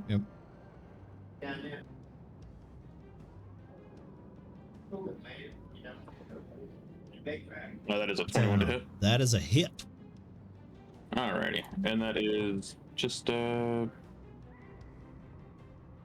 just 1d8 plus Plus 1 for the 5. damage too. Yeah. The weapon too. So. Yeah, so that's 1d8 plus 5. Okay, see it. And that is 11 damage to its shins. To its shin. So basically, what happens is Ruby right now is cutting chunks off, and you're just batting them away. Shay is going to swing on the opposite side. So as Ruby is cutting into it, Shay is going to be swinging on the adjacent side. Like a fireman, like a log cutter. Yeah, like a 2-man chopping team. Okay. All right, is that your turn? Let's go. Yes, that is going to be the end of Shay's turn for now. Because I want to save a bit of my spell slots. And Dad. Okay. What's going on with and Dad? Well, now I just saw Nox fall over, and Derek's over, so I'm like, Pandad's just like, I don't fucking know what to do. I will say this: do an insight check, real quick.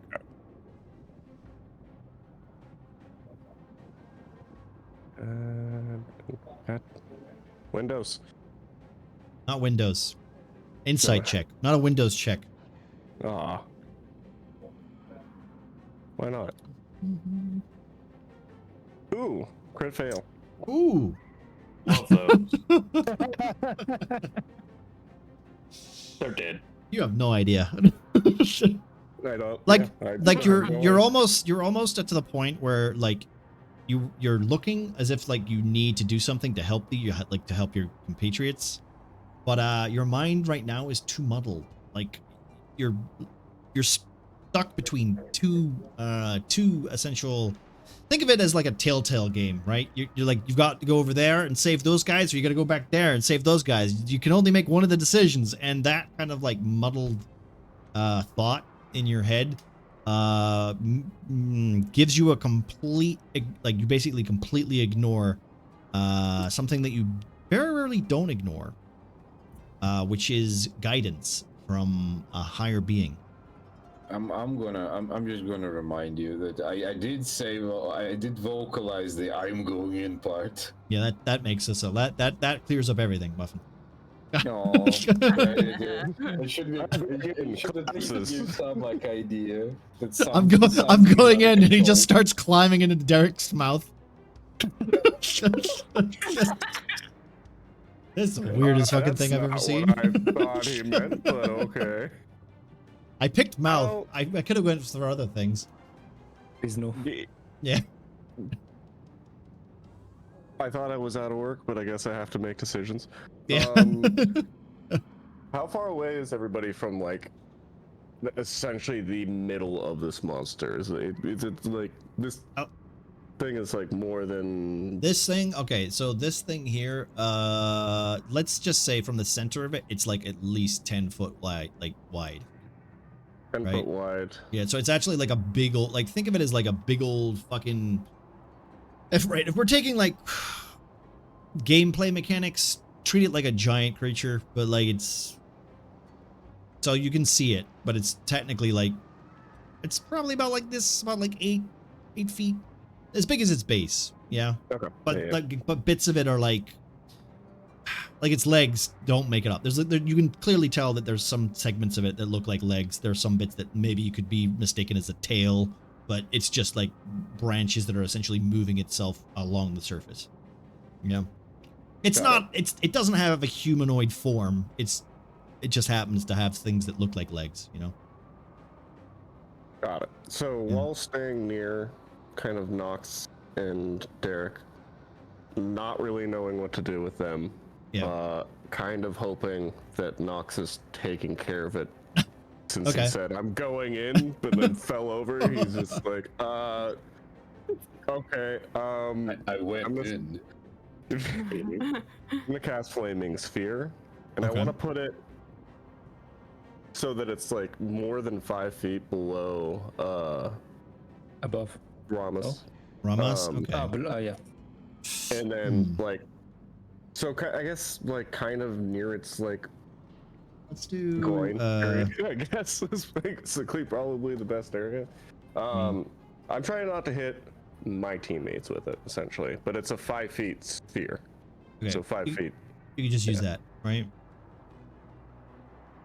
Can I just give you priority for that? You can just use that. Panda, there you go. You can move it. That's right. Damn it, everyone's getting assistance. You get 1d4 of inspiration, everybody. Thank you very much, Jim. Ooh. Wow. Oh, wow. Wow, yo-yo. Fucking wow. Never mind, you don't get any inspiration. Get fucked. Wow. Wow. I thought we were friends, yo-yo. I thought we were the only ones who could trust each other. How do I make this float? Thank you very much, Jim. Unfortunately, your points are now pointless. Thanks, yo-yo. Did Eric already redeem his? No, Eric will wait. Eric will wait for the right moment. He learned from. Let's give him credit, right? Hey, everyone's got inspiration again. Oh my lord. Oh, do we actually? Yeah, we do. Yeah, you've all got it again. Oh wow. Everyone can give separate inspiration, and I think everybody can give everybody inspiration at least twice a stream. But I'm pretty sure everyone can remove inspiration. I think at least once. I think I put like a limit on it, so you can't just spam it for your points. just to make it slightly fair, you know, because otherwise inspiration doesn't mean shit. You can help players? Yes, you can, Boric. You can. All right, sorry. Continue. Back to DM. I can't levitate. Oh, this do you want me to fly it for you? There you go. I would just say 5 feet up. I Like guess 5 feet up, like in its junk. Basically, I think that's Okay. probably Yeah, this that's cool. quote unquote safest space. So Bandad just looks at the monster, kind of puts his hands together. This sphere of fire just emerges right there. And what it does is, if the character ends its turn in that space, it takes up to 2d6 fire damage if it fails a dexterity saving throw. Dexterity saving throw. Okay, cool. Remind me to do that. Yep. And I think besides movement, that's all I can do, and I'm gonna stay where I'm at. Pandad's gonna be kind of a little bit concerned and stay back and protect the comatose patients behind you. Okay. Yeah. All right. Now, unfortunately, thanks to our party being slightly technically split, the hooded figure sees the let's call it aspect of Avishal, yeah, and looks at you with confusion, not recognizing your form as you attacked him with this poison spray. He will then hit you for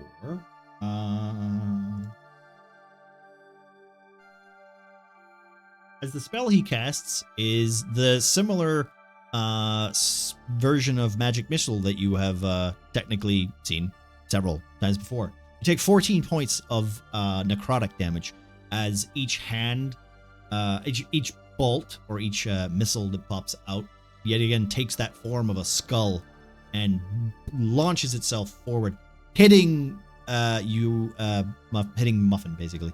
I will say this: I need Muffin and I need Derek, or sorry, Muffin and Pengu. I need you to take your your hit points. You have 2 separate hit points right now. You have your hit points and you have this form's hit points, and it's the same hit point. You just have to keep track of 2 of them. Okay. Yeah, if that makes sense. So you should technically have 14, and I don't know what Nox has. What's Nox's whole hit points in this form?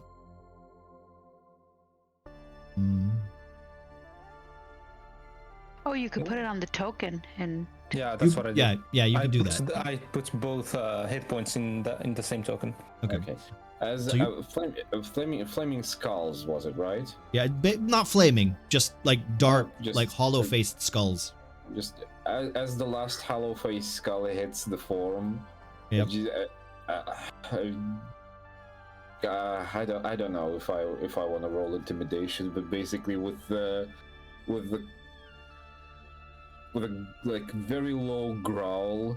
Yes. I react with "You dare," and I'm gonna do a hellish rebuke on his ass. Oh damn! Okay. With the reaction. So that's this. Let's see. 17. That is a hit. Good. Go on, Michelle. So. Remember, you also have a D4 of inspiration. You want to add damage to it. Yeah, that's a 10er anyway. 10? That's Okay. 10 of fire damage on him. Just Okay. the hellfire just sprouts from around him.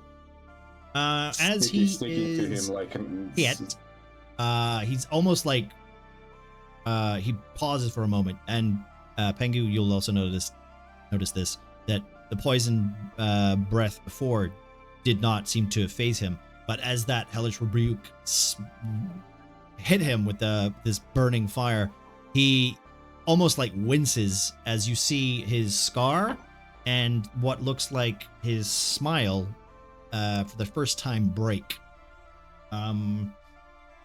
He's then going to walk away and then put his lean down on the ground and put his hands in the soil.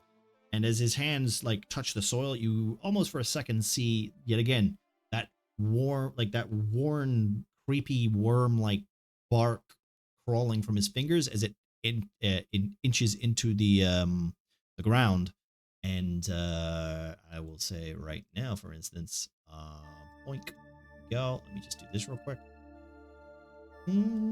As this creature seems to move forward. Wait, where the fuck did it go? There it is. Excuse me. Let me just wait. Come on, Tailspar, behave. Thank you. Damn. No. It roars forward. All right. It can't reach you, unfortunately. So it's now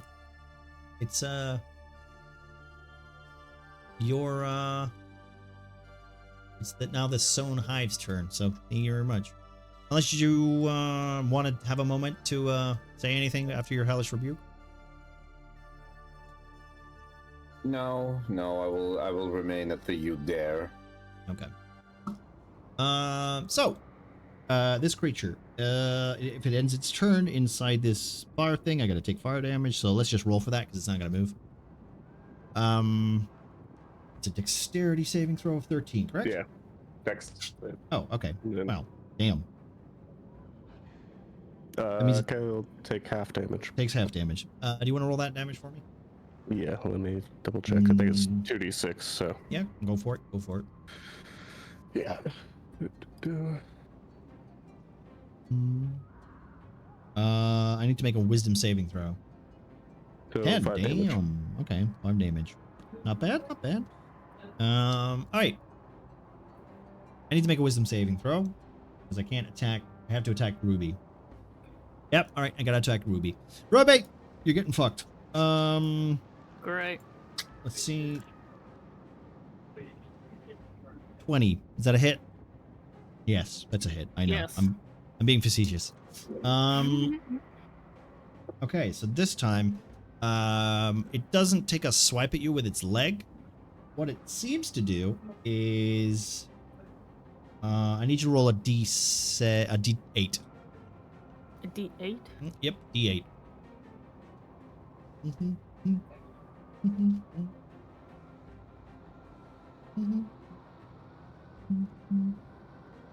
Four. Oh dear. All right.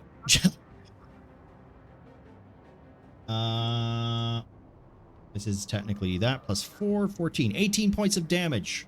Jesus. Okay. You also then go flying into here. Let me just see. 1, 2, 3, 4, 30. Yep. All right, you hit this. I need you to make a dexterity saving throw.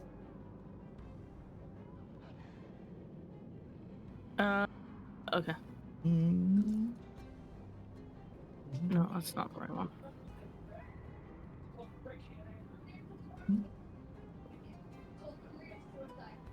Okay. You are thrown through the tent, hitting every pole, brick, peg, like everything that's in that tent you've hit on the way down. You take an extra 4 damage. What? I take an extra 4 damage. You from take an that? extra 4 damage from being knocked through that tent, and you're also knocked prone. Oh, well, I'm done. Wait, you're down? Yeah. You're at 0? Yeah, technically, yeah. Okay. But technically not, because I'll be at 1, right? You need to roll for your orcish, whatever the hell it is that you can do, that you need to remember to do. That's what I was trying to remember. Marcy, can you help out? Because I know you've got that too. Marcy is dead. Marcy's dead? Jesus, that was quick. Where was it? You have an advantage on dexterity rolls against. Oh, wait. Wait, no, Manic, no, was no. the 18 with half damage or not? Relentless endurance. When you're give me a reduced second. to 0 HP but not killed, you can drop to 1 HP instead once per long rest. Okay, so With- it's not a roll. You just do that. You just You just do it? Okay, so you have 1 hit just point? do it. Yeah. Yeah. Okay.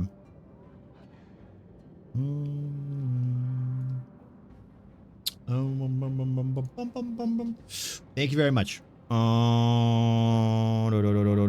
Okay. That's that creature's turn. Unfortunately for Ruby. Oh, great.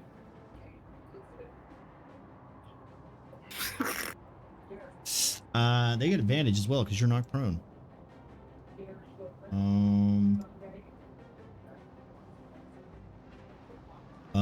14, 15, 16. That's a hit. What's your armor class? 14. 14. Jesus. Okay, I thought it was. They only have a +2 to hit. Okay, that's a hit. That is.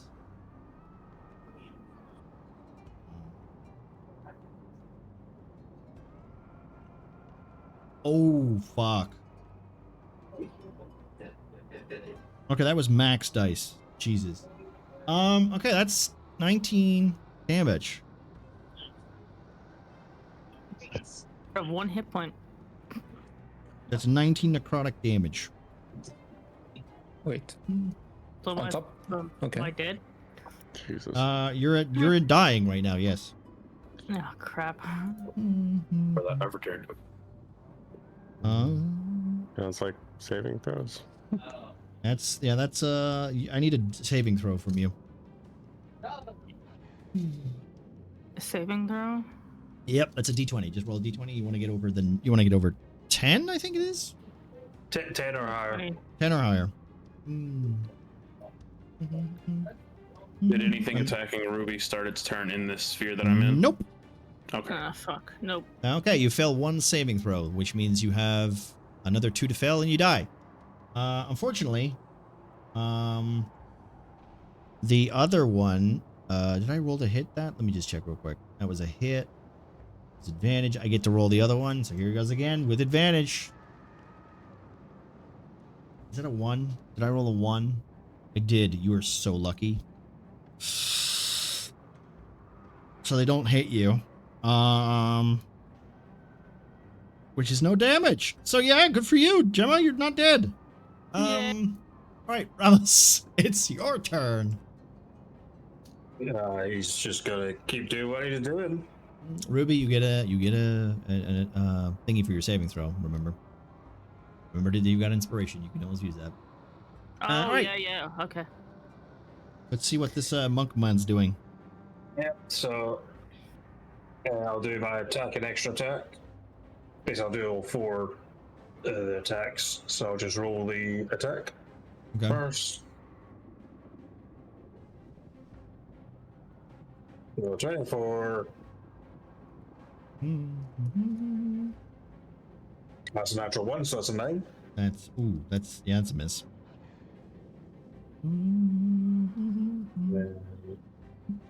And natural 19, so 27, that's and then That's 2 hits. Yep. and then 3 23. hits. So There you go. Yeah, unfortunately, Bucket is he's not playing right now. He's over there. Damn, you hit very hard. You know. There's 29 damage in that one. Thank you very much. Consistently as well. Yep.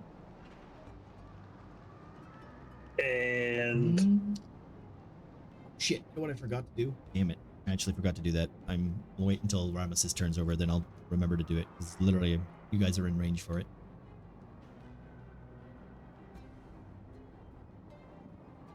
Have a good night, Yo-Yo. I'm going to spend a key point. Okay. I'm going to do Step of the Wind to take the disengage action. Okay. And remember, haste as well. Movement's doubled, isn't it? Movement is doubled. Yeah. Yeah, so I'm going to climb down from. Actually, no. the I think thing. the way it works is you can use a bonus action to take dash, right? Isn't that how that works? We'll make it simple. I thought like movement was Yeah, like yeah. increased as well with this feat. Yeah. We'll increase. We'll just double it for ease sake. I'll double check it now. Because I literally think it's just like you can take the dash action as a bonus action. I think that's literally how it's meant to work. But for ease, we're just gonna double movement.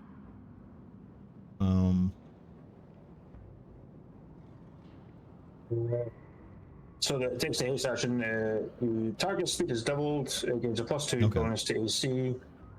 Has advantage in dexterity saving throws, and it gains an additional action. Yeah. So Yeah. I do double my 7 go to 8 feet of movement. Okay, cool. Good that So that's I'll clear. climb, so I'll climb down the, was it 50 feet? Yep. If you want to drop, it's 50 feet. So 50 feet down, and then I can't seem to move. There we go. I'm going to start moving over here towards where Ruby was. Yeah. And that'll be Ramas's turn. And how'd you get inspiration? Okay, I'll say this. As you move into their range, you do see them beating... you see one that's almost vomiting into Ruby's mouth. Oh, great. Tasty. Derek! Yes. Shall we go to the real character right now? You mean Staffy? Yes, Staffy. Right. So, currently, before you, in your new form, the large tree ant seems to pull forth. It looks very familiar, like the one you saw on the plane of back home. Although this one looks less sick and more enchanted. But that familiar purple tint seems to be in its eyes. As the corrupted magic seems to be infusing it. I just want to ask, can it be frightened? I mean, you can only try. Okay, it's only try. You can only try. Also, are you asking that out like loud? No. Just okay. I'm all right, trying to know if, like, I have prior knowledge if trains can be frightened or not, or sensible to that kind of magic. I'd say from a fear point of view, no, probably not. It's one of those. It's one of those things where you're basically applying elf logic, right? Where you're like, would it work on an elf? Yeah. And you're like, okay, charms usually don't work on an elves. Thingies don't usually work on elves. Like, so you're just like, you have a checklist, right? And I'd say that you're about 75% sure that it wouldn't work on a treant, or on this treant. I guess I will cast Heartache on him. On the tree or on the wizard? No, on the wizard. Okay. I will need a charisma saving throw. Oh damn. Well. Yes. Oh, I think he might have succeeded. No. That's a 1. Yeah, yeah, that's my third one tonight. Fucking Jesus. All right. Jesus, what kind of damage is this? Sorry. 18 psychic damage. Fucking what? Who let you have that spell? You? Fucking idiot.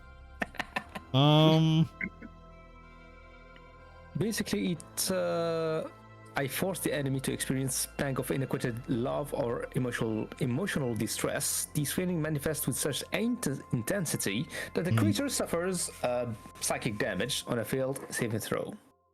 Okay. Well, in that moment, you can see you very rarely. Actually, I want to say you've never seen this character's eyes. You've never seen above his mouth line. You've always seen that real cocky grin and the, as he brings up his master and how much his regime will change the face of civilization. How Catatonia is a broken shell, if not for Jadal. And as you cast the spell and hit him, that smile that was knocked from his face by Nox almost turns to a whimper as he drops to his knees. I don't have a drop to knees emote, but he seems to drop to his knees, clutching at his chest, almost like actively weeping, like crying. Bitch. anything else that Staffy wants to do? I'll just turn on Nox to see if he's going to bring the finishing blow as he plays after me. I'll say this right now. That tentacle just talked to you, Nox. Exactly. Oh, that. So that was spoken out loud. Yeah, he literally just said, "Hey, you gonna finish mom?" Like with Pengu's voice. Sorry, with Derek's voice. In my trouble, you've seen me fail as much as I've seen you. So let's hope you're something. I have a question. Sure. So the thing he shoves his hands into, is this a pool of liquid? No, it's the soil, but it has the same consistency as the soft soil that you were fighting in the other plane. No. Interesting. Oh, Manic's taking his jacket off. We're getting it now. It's going back on. It's cold in here. No. Okay. Well, yeah. Okay. So Derek, your turn's over. Nox, in your spirit form of Avishal, the current. I'm gonna slowly approach him. Okay. Just almost leisurely walk. He seems to not even move. Like he's literally head down, tears like drooling down his face, almost like a sniveling, like crying almost in his as the hood is like facing down.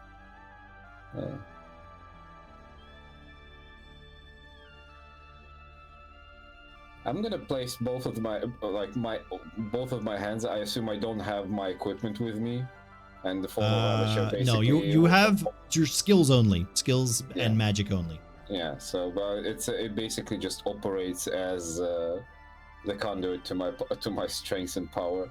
I'm gonna place both of my hands on his head. Okay. And just go. Well, let's see your master get you out of this one. I'm gonna just do my Eldritch Blast, point blank, both beams. Okay, all right. Remember you. Disadvantage? That is a disadvantage. Yes. He wants to do a cool thing. See? I mean, sure. A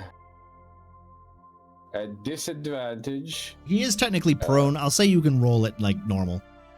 Oh, if he's prone, okay, yeah, sure. Yeah. Oh, sorry. He's basically in a helpless state right now. Yeah, I suppose this is why I'm going for it first and foremost. Yeah. So yeah, that's that. +7 for each. 18 and 18 and 23. Boom. I think both. I mean, no, that's just. No, it's just still rolling Ramas dice for me, so I don't even know thanks for telling me. It's 18 and 23. 18 and 23. Okay. Yeah. Well, that's a hit. Those are hits. Those hit. If you want to roll damage. Yeah. Rolling right now. You'll have to tell me what's there again as well. 21? No, it's 4 + 4 for each. It's +4 for each, so it'll be 11 and 11 and 14. 11 and 14. Yeah, okay. All right, 11 and 14. So that is as you 25.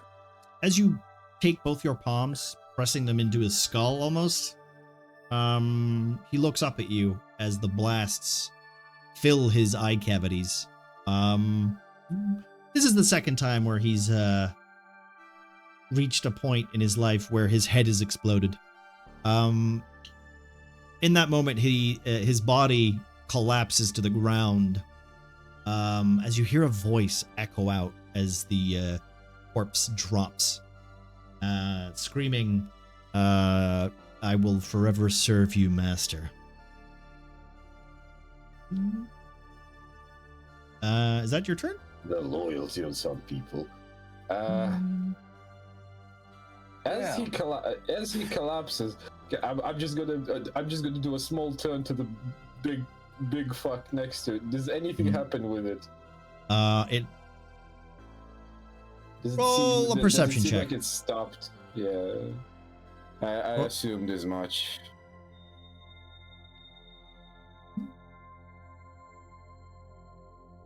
Yeah, you could tell the intent is one of aggression. It just like just very much Shit, simplified. Like shit. All right. Here goes. Well, there goes my cool moment. Ruby, I need a death saving throw from you. It's just a D20, right? Remember, you can use your inspiration to help. Okay. Come on, Ruby, don't die. Ooh, that's not gonna help But with the I D4. already- That's not even gonna help with the D4. No, That's another I failed death saving throw. Ruby is one saving throw away from dying. Ruby's parents are becoming more firm in her mind. They're God calling. bless my sweet. All right, Peneneth. I'm on the wrong map. Penny's turn. Okay, so.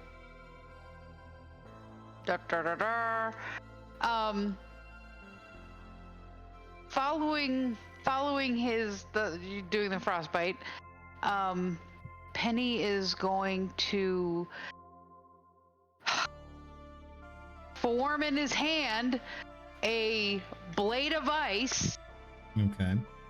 And he is going to chuck it into that big Trent's back. He's gonna cast this also at level 3. I'm gonna do that also. Damn. Okay.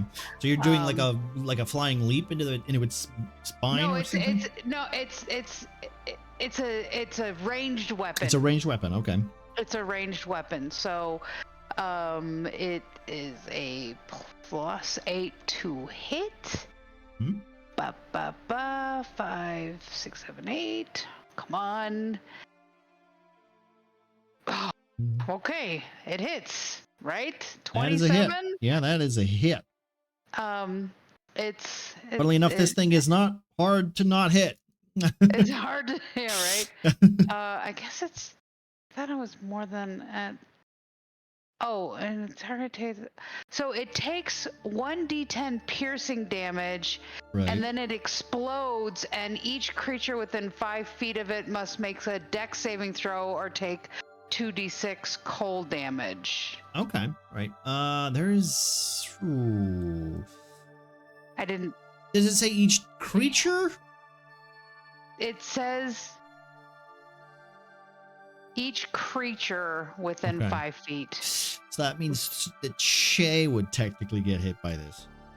Well, I threw it at his back. I mean, 5 feet. you know what? We'll argue since the creature is like 10 feet. Sure. All right. Okay. Shay is like protected. Shay's okay. All right. I'm so fine. it's a- I've got max HP. I've not been touched this entire fucking fight. I'm sitting Alright, at so it's 52 a- health. Blast me. It's a 1d10 piercing. So that's Yep. 5, and then 2d6 cold. Damn. All right. I'm hoping that cold is doing extra damage to this guy. It seems to go rigid, almost like before where like the gel-like cocoons hanging from its arms. They seem to like firm up and turn like more like rigid, almost like freezing. The the bubble and the slickness of the liquid turns into more of like a rigid kind of frost color, like you know how when you get that frost effect on like windows. Yep. Yep. It has like that kind of like just description kind of like. Sure. And Penny just is gonna yell out. Not that he thinks he doesn't know. He's just gonna yell out, "Hit it with ice!" That's it. Right. Shay. So Shay watched Ruby get the shit kicked out of her. It's sent flying that way, while Ramos is attempting to deal with the two Sown creatures.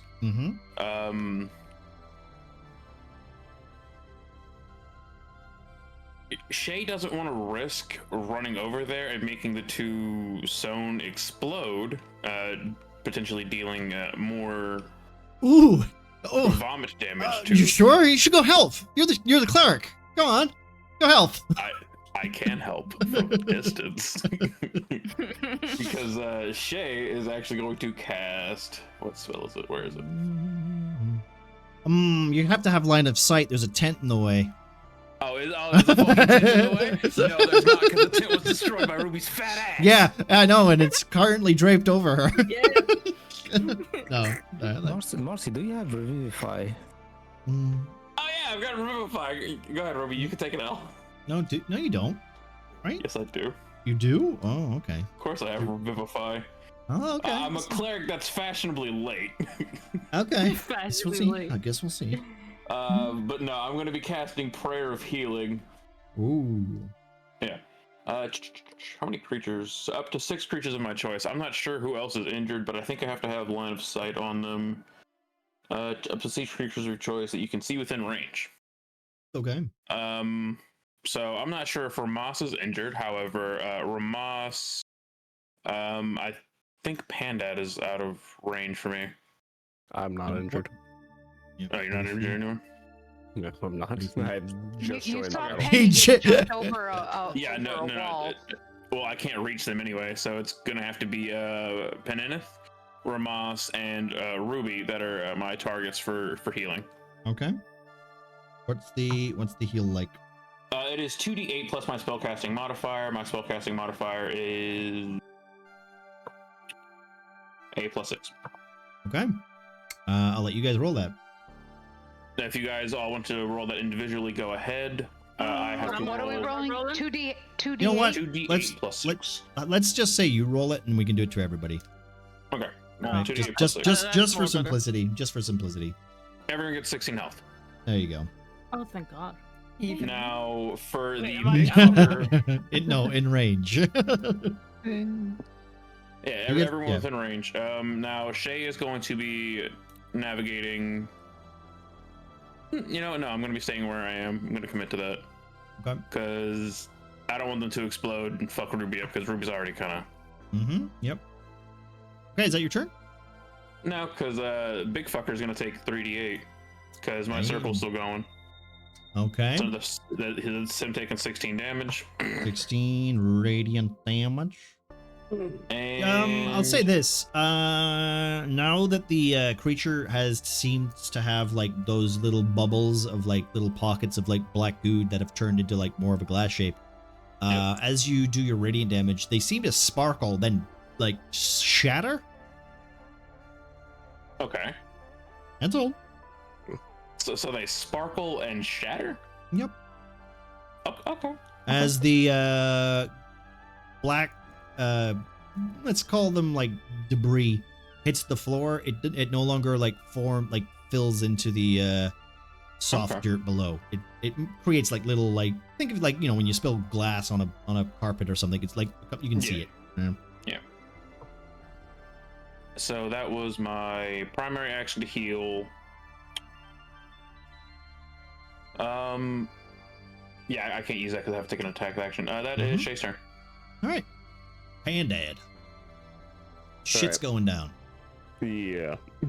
So now that I've seen Ruby basically just get hit off screen, and I'm just not Hit off screen, sure yep. what happened. Well, because there's a giant fence in front of me there, so I'm just go flying. I'm like, okay. Everything is going wrong. Yeah. Just say that you're taking care of us, and you won't be hurt.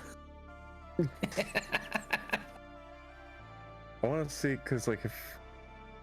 Oh wow, the lieutenant's gonna do something. Oh, that's cool. Okay. Oh, he's kill Cillian again.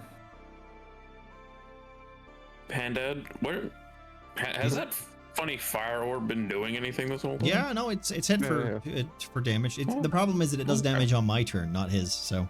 Oh, that's weird. That's weird. If he ends his turn there, it does fire damage. On my turn, I have the option to move it if they move. Yeah. And then it does damage if it hits. So I don't know if it should have actually done damage originally, but no, it would have just because you literally spawned it in in a place where it's not moved. That's free damage. I'm even gonna not even roll for it at that point. Yeah. This is really this thing has an armor class of 10. It's literally very hard not to miss. You know. Yeah.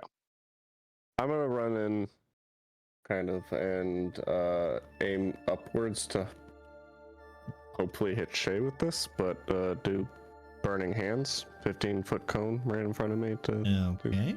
Wait, to hit me with it? Hold on. What? No. I'm doing it up he's over aiming. you, so He's aiming it up. Oh. So it's not gonna hit you. I'm doing it directly at Shay. I saw her heal, and I just didn't like that. I saw that Bean missed, and I wanted to help. Oh my lord! Wait, how do I make this fatter again? I forget how you do that. And this is why I don't heal. There you go. Right. So. All right. Yeah. Well, it's 15. It's 15. You can hit. Because I can even go upwards. Dexterity saving throw, right? No. Well, it hits. It's damage. Yeah. No. It's because it takes half damage or full damage. Yeah. So it takes full damage. So what is it?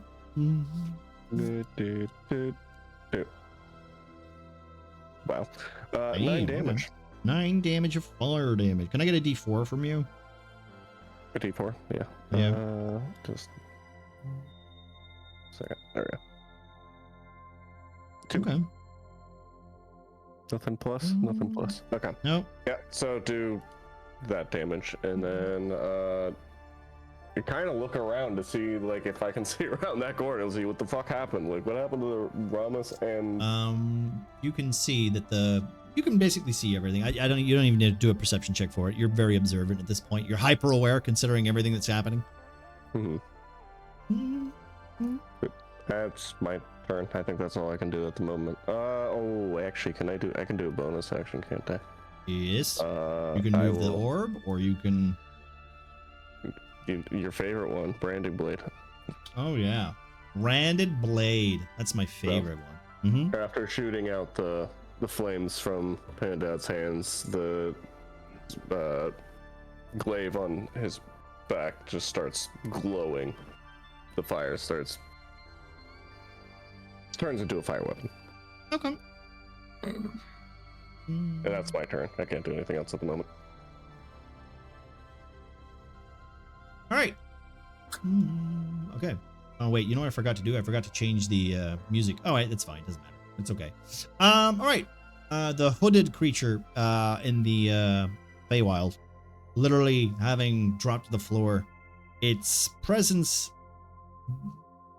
pretty much not doing what it did in the normal realm, or let's just say let's call it the Murkwatch plane for now. That realm, when he blew up, you basically saw his body being collected. Here, it just stays there, hollow, almost left, like nature would do, to be collected by animals, creatures, harvested, and then returned to the earth by natural means, rather than this corrupted Sown way of, not necromancy, but definitely a corrupted version of this magic. I need Nox to roll a Constitution saving throw.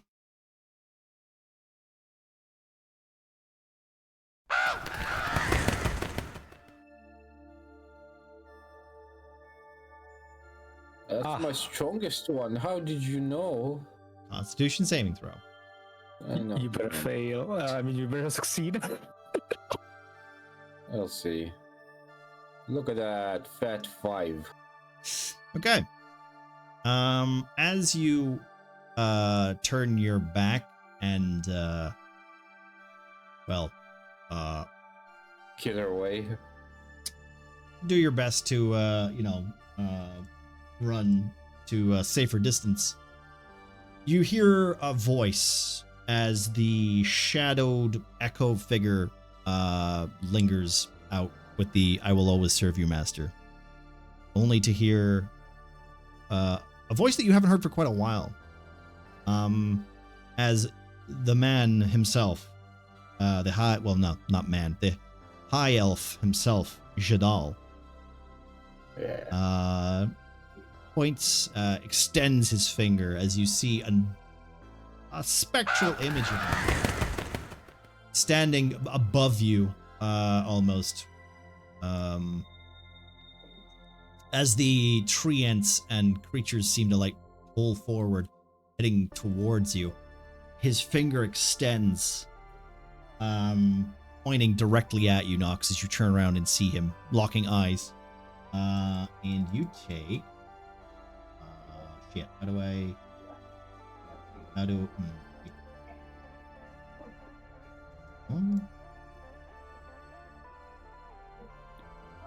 41 points of necrotic damage. How many? 41. Oh yeah, cool. That's I'm in the minus, so that's okay. That's a good night. As he points at you and says, "My servants are worth more than you," as a ray of death sprays from his finger, hitting you directly in the chest, and you wake up. You just wake up. You wake up like. Okay. I'm not up. I assume. You wake up in a cold sweat. Yeah.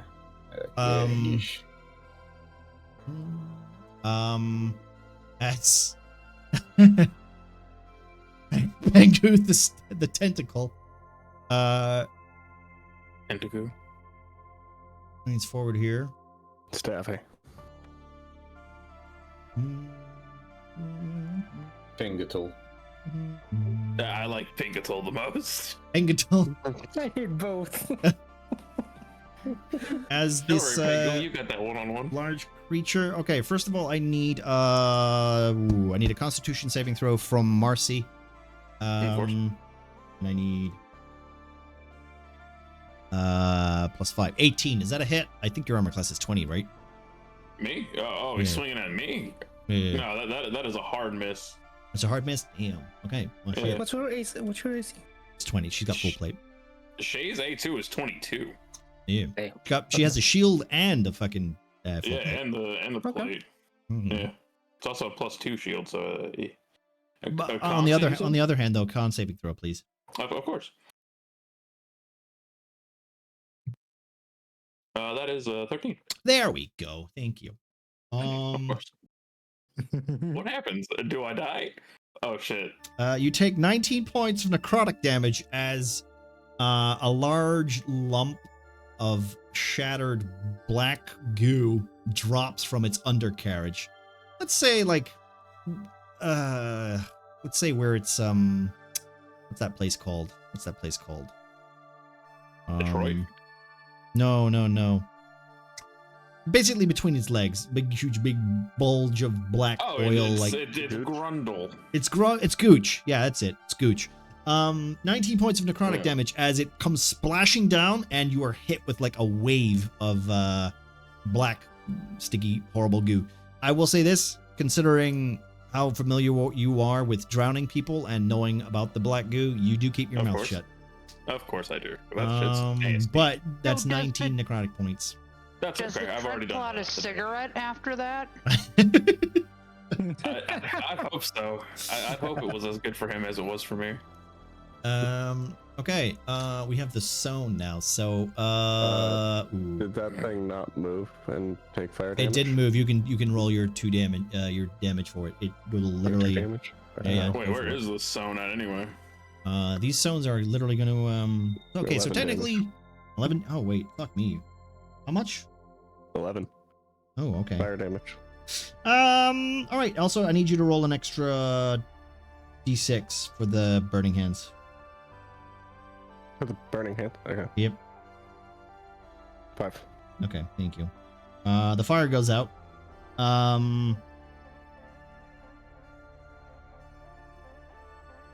Okay, fuck. Yeah, no, that's right. Okay, Panda. The orb technically, burns away, like, the center, the core of this creature. And, as that happens, the legs start to collapse in on each other, and its body just leans forward. And I need a dexterity saving throw from Shay. Ah, shit. Also, the Sown don't even get to attack. They just collapse. That's a fucking 4. Let's go, baby. Okay, damn. That is 10 damage. 10 bludgeoning damage. No diff. We take that. That's cool. This was a horrible burning, man. Yeah, actually, this is exactly what happened this year. I'm about to go crushed by something. Yeah, okay, the Sown Dropped in some sort of black ichor. Exactly. Stuck in a black ichor. Remember, chat, black tar heroin's bad. You shouldn't do it. You shouldn't do any heroin. Oh shit, so I stopped? Yes. Nah, you're good. You're good. Step away from the pipe. As we have a moment for poor poor Pengus here,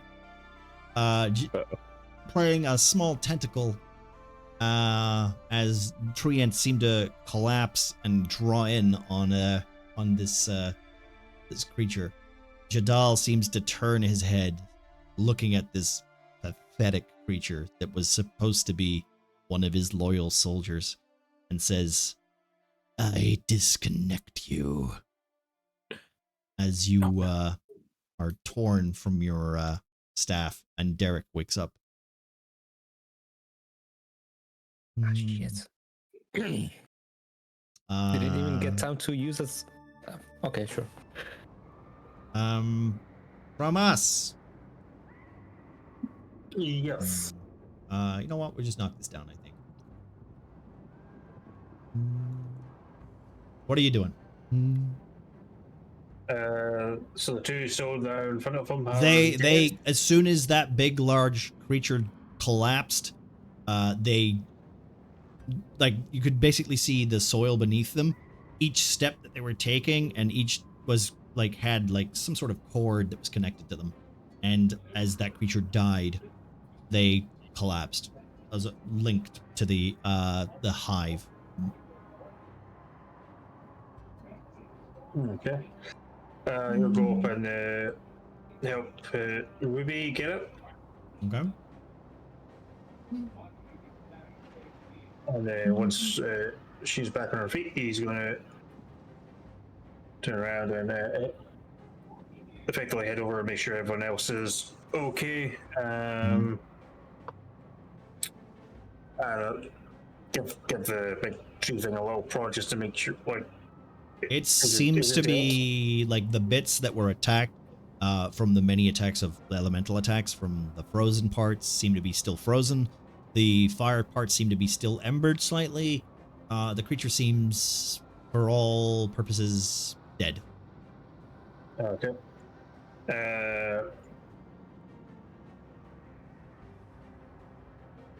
In that case, because he saw it was kicking, he's just gonna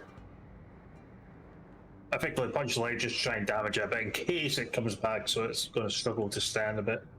So Okay. it's, just try and break the leg effectively.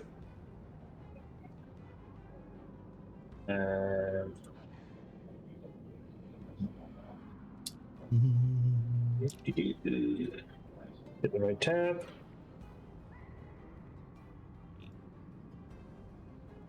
And 13. That's a natural one.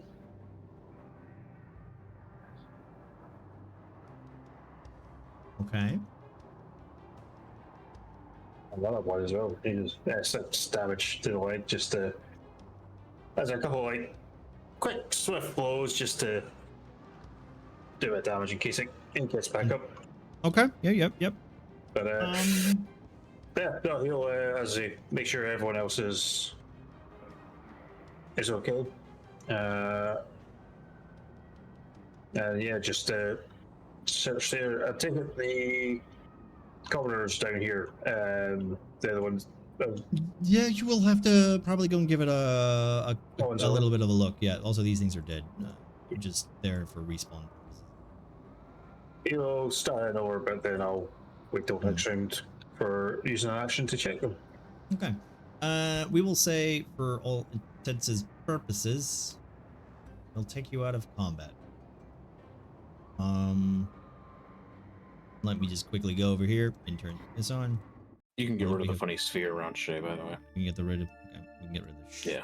The Shays here. Can we also get rid of Shay? Oh no. Wow. You know what, Derek? You know what? I need 1d4 stub toe damage and fucking die. I need first of all, I need a constitution saving throw from both Pengu and from Nox.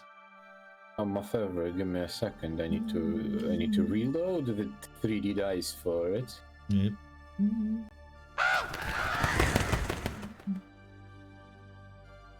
Oh, Gemma, you can stand Ruby up now. 2. 8. 2. Is that Yep. a 2? That's a 2? Yep. Natural 2. Okay. Good job. You do have a potion. I mean, you can use the My HP by D4. 5 or No. As you wake up from your realm hop, let's call it a realm hop, you look around you, confused, almost dazed. You are completely aware of your consciousness and how the form you took was essentially a representation of essentially how the Sown's network kind of works, almost. Like you could tell that the connection between them is not necessarily like it's a kind of a mixture of magic with actual like living life essence. So nature magic mixed with like it's a corrupted version of magic that just to you is like alien almost. Unfortunately, all you can think about is Jadal, that face, that haunted, hollow, sick-looking face staring into you, not staring into your eyes, and you can only think when he was saying the words, I disconnect you," that he was talking to you, but he wasn't.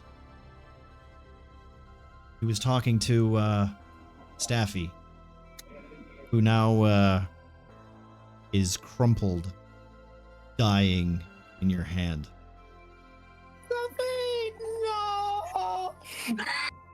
no. And we'll leave it there. You can't end on a character death. Well. Nah. I'm gonna say character is a very, very fucking. He could have been a character. He could have been. Staffy was so unique. He was a character in my mind. I mean, Knox was. That +2 intelligence bonus was worth every moment. Well, That's I lost good. it like halfway through, Yeah. so I know, but that was when he learned. That was when Pengu learned that he loved that stuff. Derek was just transportation for the real character. yeah, I was actually waiting for my real character to come in. Yeah. And now he's gone. Yep, I gotta create a new one. That's right. Derek wasn't the real character at all. It was Staffy the whole time. It was Staffy the whole time. That sucks. All right. Well, I mean, the dice tell the story, right? That's what we always say. thank you very much, guys. As always, thank you for the points. Thank you for the bits. Thank you for the subs and all that jazz. You guys are beautiful. Do we have anywhere to raid, guys? Is there anybody doing D&D right now? Is anybody playing on? Anybody who wants a ride? We usually go to Mike because he's usually online. I don't even know if he is online right now. Before we go, Oh yeah. No, continue. Sorry, what's that, Muffin? if anyone can pitch in, we're only 4,000 away from the horror one-shot optional rule. The optional rule. Options. I want an optional rule. He wants an optional rule. Well, if it happens, it happens. Come on, guys. You know that you're just going to use your points to torment us in farther ways in the future. Yeah, but you know, think of it like an investment for inspiration's more fun. The next time I get smashed.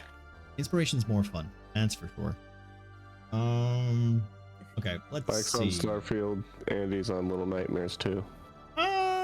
We can go Andy. I haven't done Andy in a while. Sorry. Red Samurai's doing D&D. Ooh, you know what? Let's do Red Samurai because I know he came in a while back and I haven't checked his stuff out. Oh, I don't follow him. Shout him out. Yeah. Let's do that. I want to go and give him a follow real quick. We can do that. I'll give him a follow on the raid, right? Yeah, we can do that. Yeah. We're All right, all let's- there, right? Right. Yeah. Here you go, guys. We're gonna raid Red Samurai. Red Samurai. Thank you, everyone, for the advantages and And the disadvantages. taking away and the giving and the Perfect of taking and the giving. We will be back to next 2 weeks from now. So, for the I think that's the last session, and then we'll be doing a horror one shot. I think if I remember right. I think that is how the holidays will fall. Yes. That is how time works. Okay, so if you want to copy paste all your jazzes, all that, we're gonna read Reds Samurai. How long have they been going on? 2 hours. That's good. Okay, right. This should work, he says. No, we have to join mid-action. Yeah. There we go. Yeah, Right there we go. on. Passes. Boom, boom, boom. Yeah. So, hope you guys have a lovely weekend. Thank you very much for hanging out. And also remember, this week, I mean, technically it becomes Halloween, right? The Halloween season. It is literally the Halloween season. Halloween's No. not on. The Halloween season. Halloween season. Spooky month. Spooky month. We're all going to continue our spoopy games and such on this channel specifically. I'm sure everybody else is going to do their own thing. Yeah, Also, except if you for guys me. He aren't- doesn't play spoopy games. I play Well, cute, adorable games. You 'cause- will do in the horror one shot, that's for dang sure. And also, if you guys aren't, you should follow my players. If you're not, as always, appreciate all yous. This is all the cast. Yeah. So, thank you guys. See you in 2 weeks for the next session, session 21, where we do the burial of Sticky or Faffy or whatever his name is. I don't remember anymore. He's a Dick fuck, motherfucker.